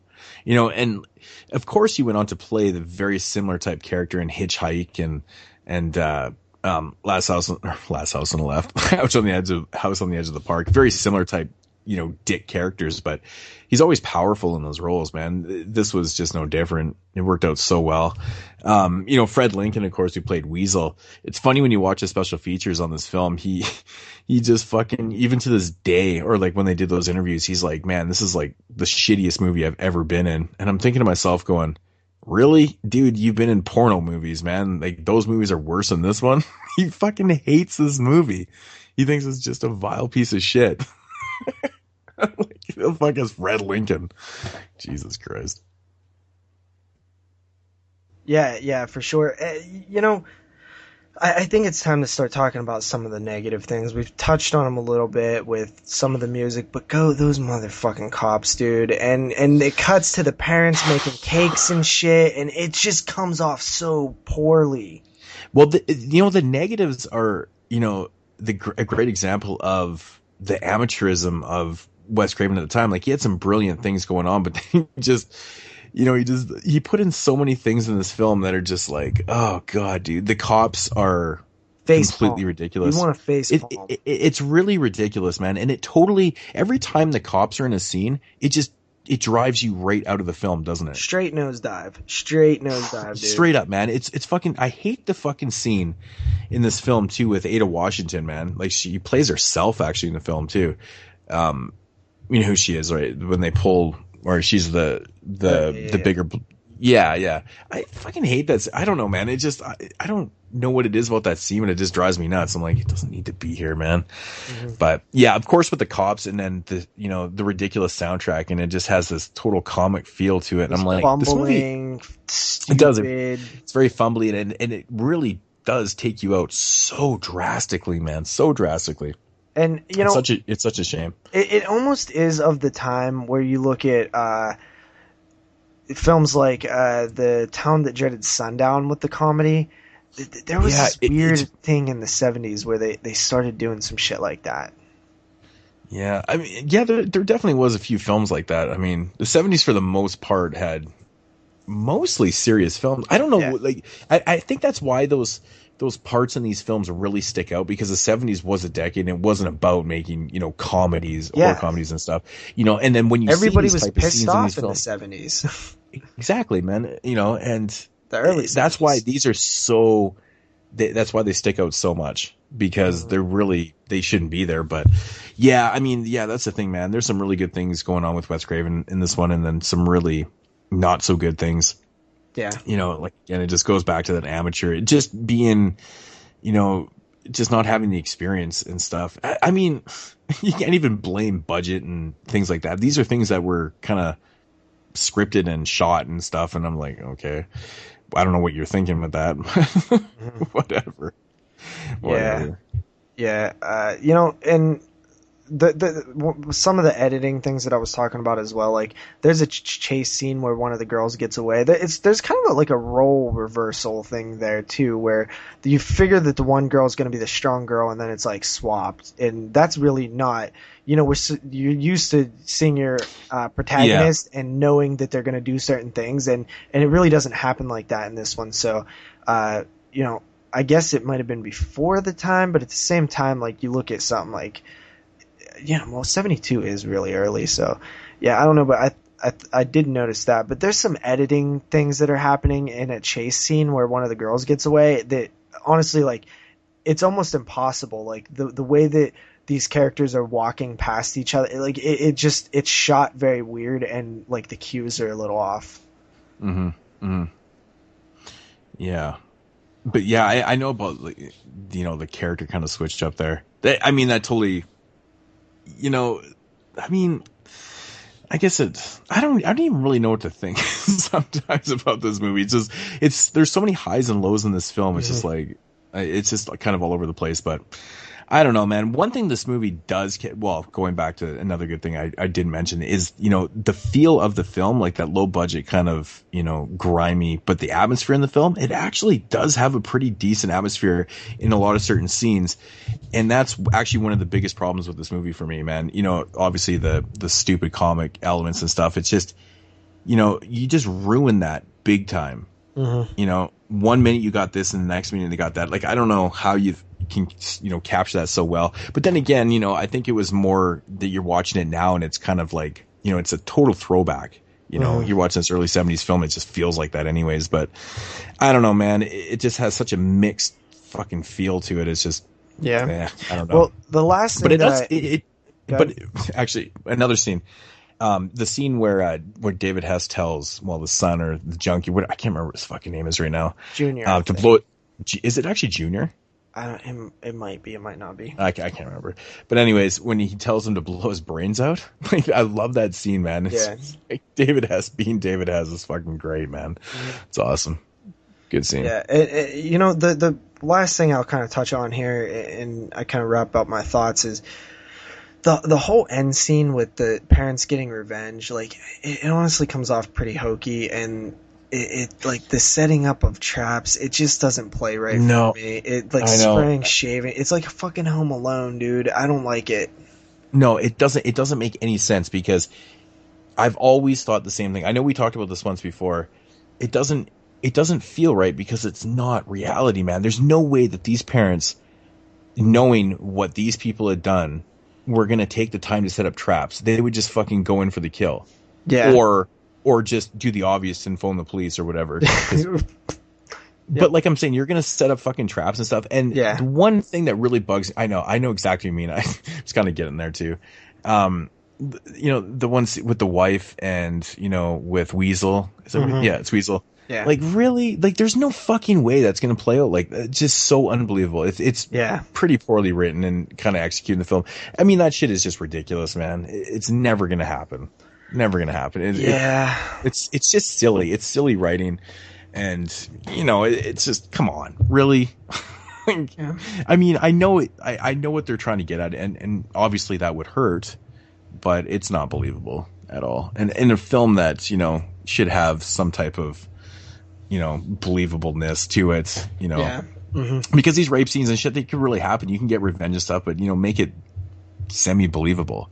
Really? Home Alone with fucking shaving cream? Yeah. And, so I think as we kind of wind down on this one, I think the big takeaway, and I think we're both in agreement, is there is some of the most amazing stuff and some of the most poorest stuff that we've seen from Wes Craven in one film. And, I know. You know, we can excuse some things because it is his first film, and, you know, we see how he progressed, and we've seen the potential in this film, but it is bad at times. Like, there are some serious problems with this film, so I think I'll probably rate accordingly to that. And my rating is a 7.5 out of 10. You know, that one scene that we talked about in depth, like that is, you know, the core of this film, but there's some bad shit in it too that brings my rating down from, like, say, a 9. Yeah, I know. I'm pretty much on the same level. You know, as much as I don't like to, you know, say that, oh, you know, I like the rape scene and stuff, you know, watching the special features on it is it's pretty interesting because the girl that was getting the nasty rape, she was fucking terrified, man. Like, when they were filming that shit, man, the terror on her face was actually, like, pretty much real, because they kind of, like, you know, improvised and kind of did all that shit and stuff. And the one girl, when she reaches over, or when she says something to her and stuff, like, that was non-scripted and stuff. And yeah. It's just like, you know, there's certain things like that, you know, watching after, you're like, man, that's actually pretty fucking cool, man. But yeah, there's too much goofiness and almost silliness to the point of being stupid. Like, the whole end scene is pretty ridiculous. And I know, I'm glad that we're in agreement on that, because I've never found that revenge to be, I don't know, good. It's not good. Good, fitting, acceptable, anywhere you really want to throw in there. Yeah, exactly. There's many adjectives you can throw out there. But my rating, I give it a 7 out of 10. I think I've rated this one before somewhere, but I've always said 7 out of 10. So 7 out of 10 is my rating. So yeah. Awesome. So, moving along to, well, I guess 5 years later, man, Wes Craven didn't do a film for, I think this was the second, it was a second film, because he was having problems getting funding, wasn't he? Because after Last House on the Left, I think that was the major problem, right? It was. So 5 years later, come 1977, we have a film called The Hills Have Eyes. They wanted to see something different, but something different saw them first. The Hills Have Eyes. Mister, don't take your family back in that area. The silver has been gone for 40 years now. Besides, there's nothing back in there but animals. A lot. The old creep told you not to get off the road. What began as a vacation ended as a nightmare. Be hell to pay now. What the hell was that?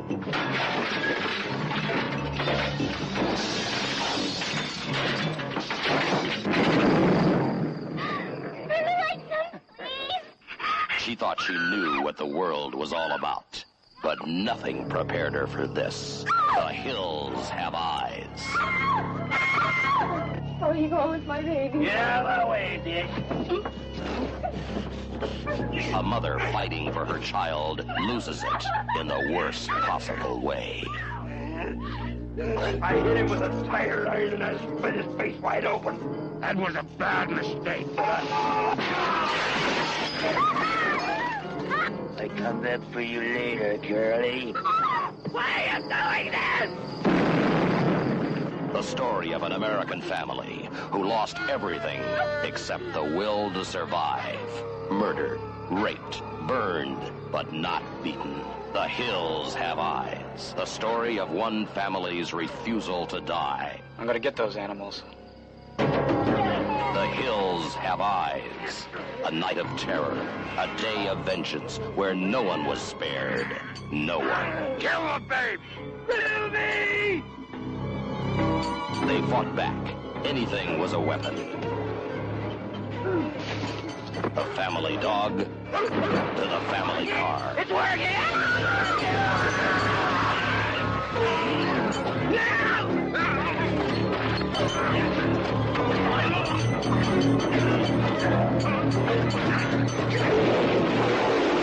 The Hills Have Eyes.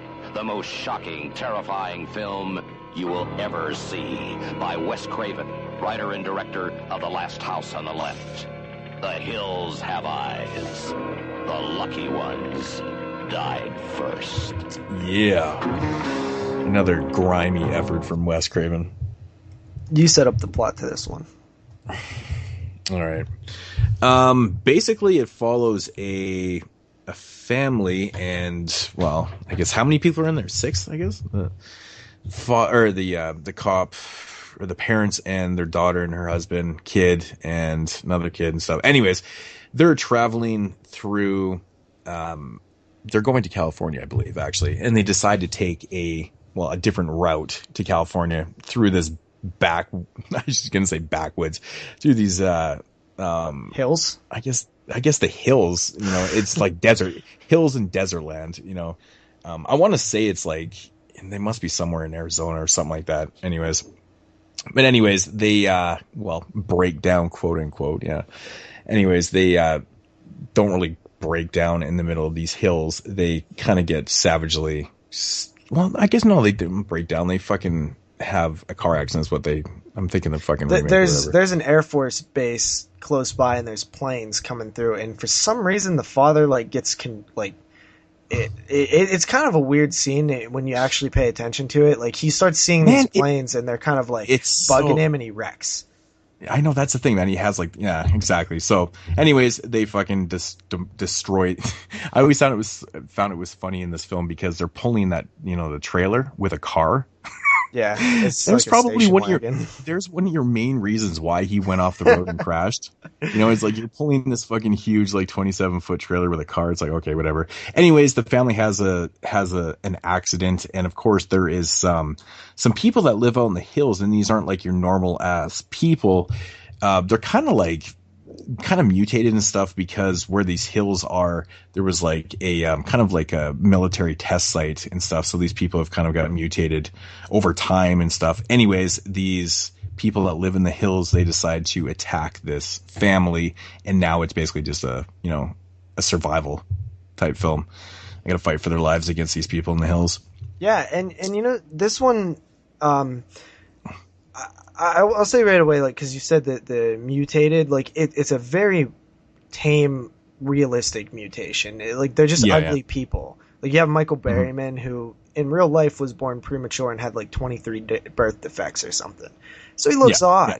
He looks odd, and that they all just look odd. They're not, like say in the remake, disgusting, disfigured, just complete fucked. They're ugly people, and It fits better if it seems more realistic. Mm-hmm.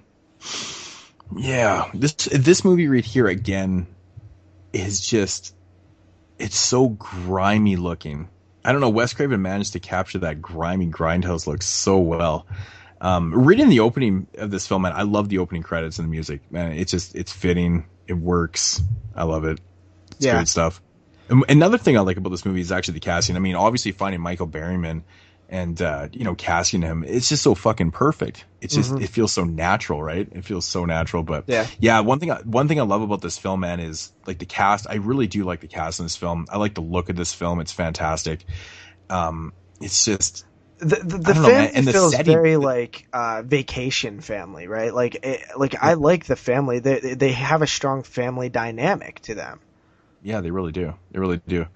And the setting's just fantastic where they shot this. It's just, where did they shoot captured? Do you know?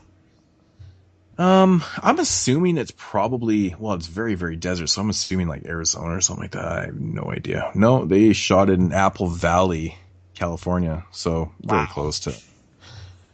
Yeah. But yeah, the location's fantastic. It captures this very kind of eerie, desolate feel to it. And that's one thing about Wes Craven with this film, is that he manages to portray that quite a bit, with, the scene where the father where he decides to go and find help and stuff. And the son is there looking after the family and stuff. And it's just, I don't know. I think it's maybe the way he shot the film. There's a little bit of, further out shots and stuff, but it just kind of captures the desolate feel, and you feel so alone out there. I love that. I love that about the feel. It's scary because you're sitting there, even though you're in a trailer, there's nothing anywhere around you except for just these rocky hills, and it's just like fuck, you know, like it's just kind of a scary feel. Yeah, like you're right, man, because there's certain films where like the location is supposed to be out in the middle of nowhere, but you know that it's probably not. This actually does like look and feel like they are out in the middle of nowhere when they were filming the film. So it's like it's like another level of reality that you don't have to lie about. So, you know, you don't have to be faked out of it, because it really feels like they're there, because they actually are out in the middle of nowhere where they filmed this. So, you know, it definitely shows through. That's why this movie works so well, because it feels so natural. It's like it has a natural kind of scare to it. I mean, nothing against the remake and stuff, but you know, when they do find like the test site and stuff, it feels like a set. Yeah, it does. Right? The whole, you know what I'm saying? Yeah.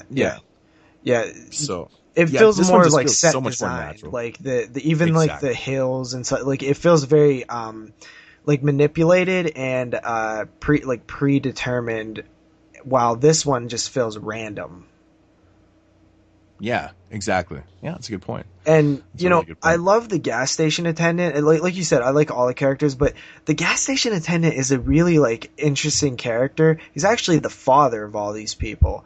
And he, you know, he like when Ruby comes up to him, and you know, he just that relationship that he has with her, and he's talking to her, and you know, he's kind of warning the people and stuff. Like, he's just kind of a likable character to me, but he's also like this kind of like doomsayer, like Crazy Ralph, and he's also like this like he's like feels like the only person that knows anything.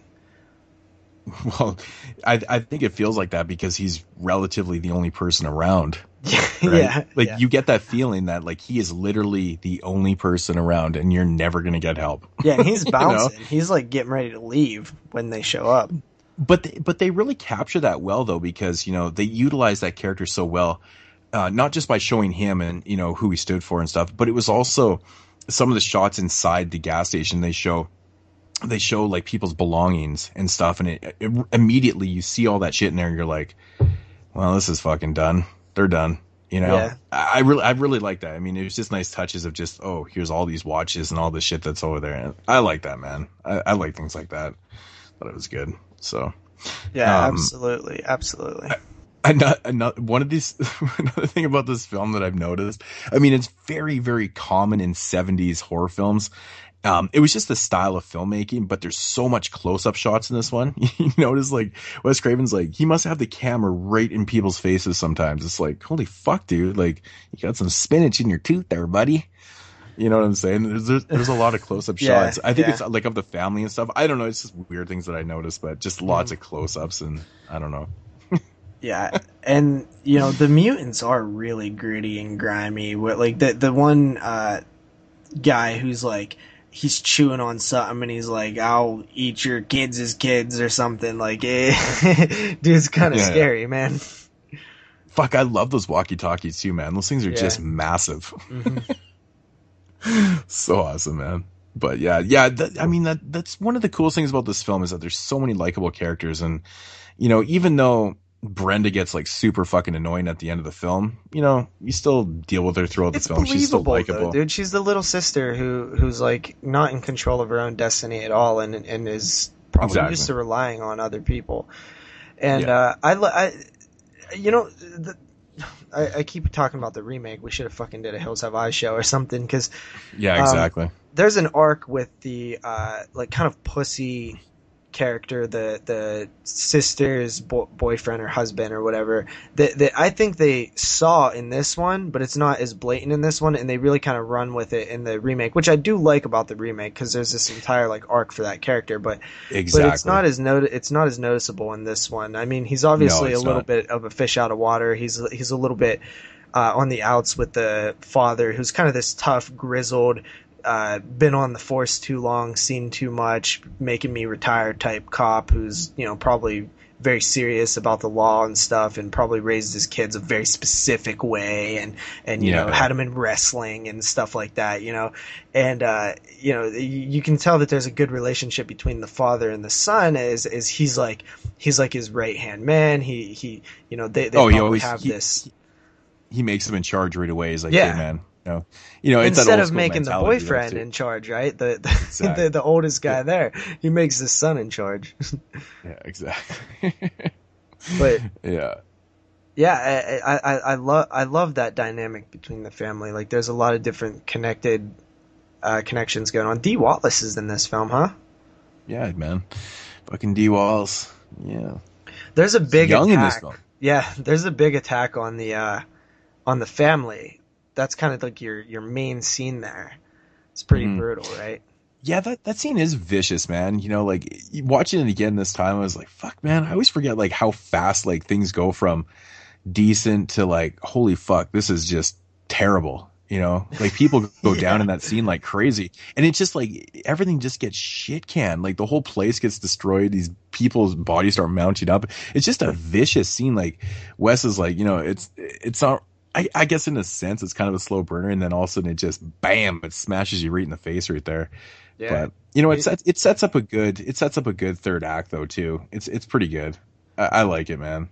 Yeah, So- but that scene, the attack on the family, you know, there's so much happening all at once, and the orchestration of like where the characters are, and like what this one's doing and how this one's fighting back, and what these ones don't know. Like I love the whole dynamic of that, where it just feels like it's so chaotic and so much is happening, and you know, there's just, you know, sad moments in that scene too, and what the hell's up with dude drinking the bird blood?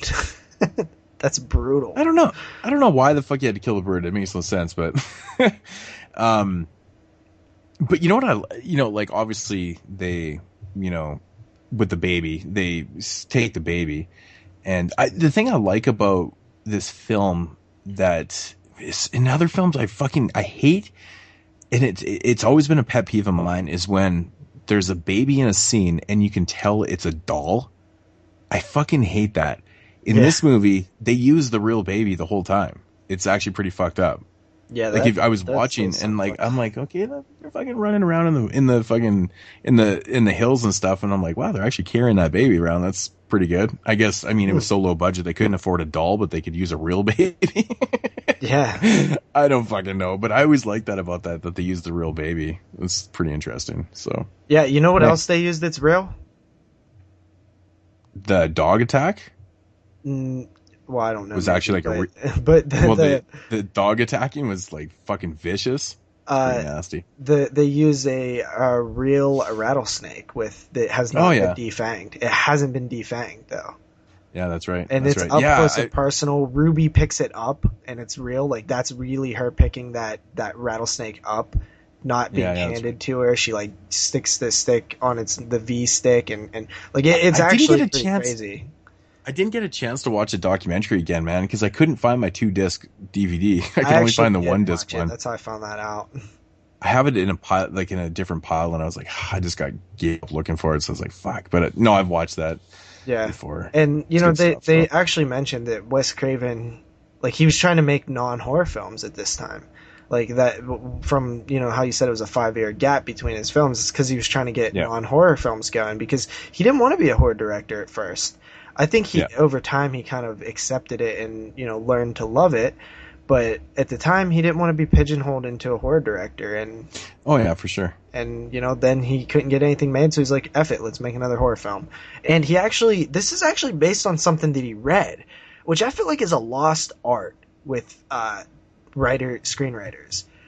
A lot of Wes Craven's films were influenced by shit that he read in the newspaper or shit that he read in the books. Everything from Elm Street to this, Hills Have Eyes, where he read about this family back in England or somewhere where they were living in these hills and they were killing and eating people, and the king found out and came in and captured them, and then they brought him back to the, you know, kingdom or whatever, and tortured him, put him on these torture devices and stuff. And he thought that was an interesting parallel about how civilization and brutality, savage nature kind of role reversed it in that situation. And That's right. That is right. And there's some of that in this film. Obviously, social commentary as well with, the military sub. It's a little more in the remake. Like, it's a little it's way more.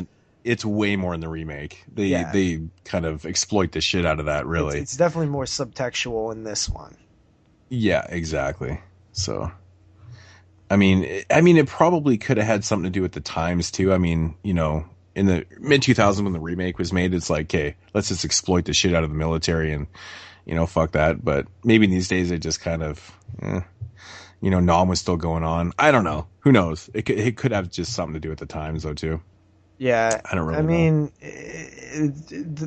to me, this has always been a strong film. I don't really have many negatives on it.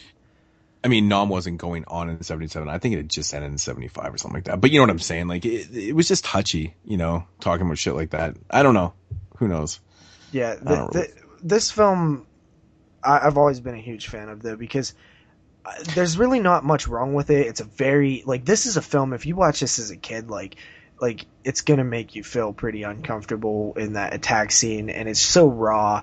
And there's not really much wrong with it. Like, there's not a lot of plot holes or anything. But the one few negatives that I do have is, once again, and Wes Craven has went back to this well many times in his films, including Elm Street, including The People Under the Stairs, and probably a handful of others. Booby traps. He does it all the time, and I think it works a little bit better in this than Last House, but at the same time, man, it just doesn't come off right to me ever. It feels Home Alone-y. Yeah. I know exactly what you mean, man. With the only time it works for me is Elm Street and People Under the Stairs, because it makes sense. But even in Elm Street, it's a little weird. But yeah, I mean, I don't know, dude. Like, the way they set it up, and it just, to me, it's just like, it's not a good climax. First of all, it's the same exact ending as your last film. Yeah, exactly. But yeah, I mean, it is so unbelievable, because, really, do you think these guys are going to have the time to be doing that? Yeah. It just doesn't make any fucking sense. You look at it and you go, that's silly. That's ridiculous. I mean, these guys can see them way better from the hills. I mean, you can see. Yeah, and they're watching them, they're listening to them. You just be able to pick it out. Stuff. Exactly. You just be able to pick it out. You're like, hey, Carl, they're setting a booby trap up over there. Okay, man. It's like, you can fucking see what they're doing. So it's kind of silly, but yeah, whatever. I don't know, man. I've always really liked this film, man. It just has such a raw feel to it, and it has raw scenes, and it all around works, man. I mean, the scene with the father, I mean, if you haven't seen that, I won't give it away, but I still think it's nasty. Maybe not as nasty as the one in the remake, but I think everything in the remake's a little more nasty than this one, but it's a good film, man. And this is one film that I always remember, in the video store. It was Michael Berryman's head. You could every time I looked at this cover art, I was like, "Fuck, man, dude's freaky, man. It's like great makeup." And then I learned that it's not makeup. Yeah, and what's so cool is he's known as a super nice guy, and oh yeah. I think he's accepted that this is how I look, but I could still make the best out of it, and that's cool. I think I like him, dude. I think he's an awesome actor. Oh yeah. For sure. I mean, fuck, he's still doing it. Mm-hmm. He's still at conventions. He still does shit. It's crazy, man. So big ups to Michael Berryman. And mad props for having the balls to try to get into acting. I don't think that happens very often with people with disabilities or somebody who just looks odd. That's ballsy to try to do something where you're going to be judged on the way you look and act and sound. I totally agree, man. Michael totally agree. Yeah. All right. So, ratings. I'm assuming that we're pretty much done with this one. Yeah. What do you want to give it? I am. I mean, this one I don't really have a lot of problems. I don't really know why I have this rating for this, but I don't really have a lot of problems with this one either. I think it's a really entertaining, grimy film. It's I think we're both in agreement that the ending is a little silly, but which again is kind of a big deal because endings for me is a big deal. You know, Yeah. I mean, that's the last thing that you see when you're watching a film, and it's kind of the last impression. So, but you know, you did mention there isn't a lot of bad things about this film, and there really isn't, man. You know, it's nice to see a horror film, which obviously just got played the fuck out, man. In the 2000s, especially in the 2000s, man, where directors or writers, they felt the need to put a whole pile of characters together that don't like each other, you know, in films. But this one right here, that seems, you know, there's a little bit of dynamics there, but they're all likable characters for the most part. It's always nice to see. It's always nice to see in films. I'm going to give it an 8 out of 10. Awesome. Yeah, I mean, honestly, I love this film. It's a little depressing for me, honestly, and I think it's just a lot of 70s films that are very serious often get me a little depressed. But, you know, I kind of like that as well about films because it invokes some kind of an emotion. You know, the ending, like you said, I don't care for it at all, honestly, but you know, I like the resolution of how, you know, who lives, who dies, stuff like that, but I just don't like how it plays out in terms of the booby traps. But on the other side of the thing with Ruby and her dealing with the snake and the other guy, like that plays out fine. I give it an 8.5 out of 10. So just a 0.5 higher than you on both films. Yeah, that's actually very interesting. Cool stuff. Yeah, man. Awesome stuff, man. Again, rest in peace to Wes Craven. I know this is a little late, you know, because we're recording this show, well, later than we were supposed to. You know, we were supposed to do this, 2 weeks ago, so. But yeah, we were. Better now than never. Better now than never. I mean, really. It might be 3 or 4 weeks ago we were supposed to do this damn thing. Was it? I don't know, man. Every day is a fucking match. I don't even know what day it is today, man. I'm so delusional right now. I've been up too long. Yeah. But, yeah, that's gonna conclude episode 57 of the 22 Shots of Moods and Horror. Yeah. Moodz, signing off here. Do you want to take it away? Yeah, you know what? It's 4 a.m. here. Haven't done one of these late ones in a while. My brain's starting to fry. But if you guys want to hit us up, definitely check out the Facebook group because that's where all the horror things are popping. I mean, it is an incredible group. Even people who have other podcasts and people who have been in millions of groups say that our group is something special. And I encourage everybody who's listening, because I know we have a hell of a lot more listeners than people in the group. Check it out. 22 Shots of Moods and Horror on Facebook. Then you can also follow us on Twitter, 22 Shots Podcast. I'm not as active on there, but I'd like to start being a little bit more active. Moodz616 on YouTube, Double Shot J on YouTube. If you want to send us an email, 22shotsofmoodsandhorror@gmail.com. And of course, the voicemail line is always open. That's 724-426-6665. I am JP. That is Moodz. See you guys in episode 58. Peace.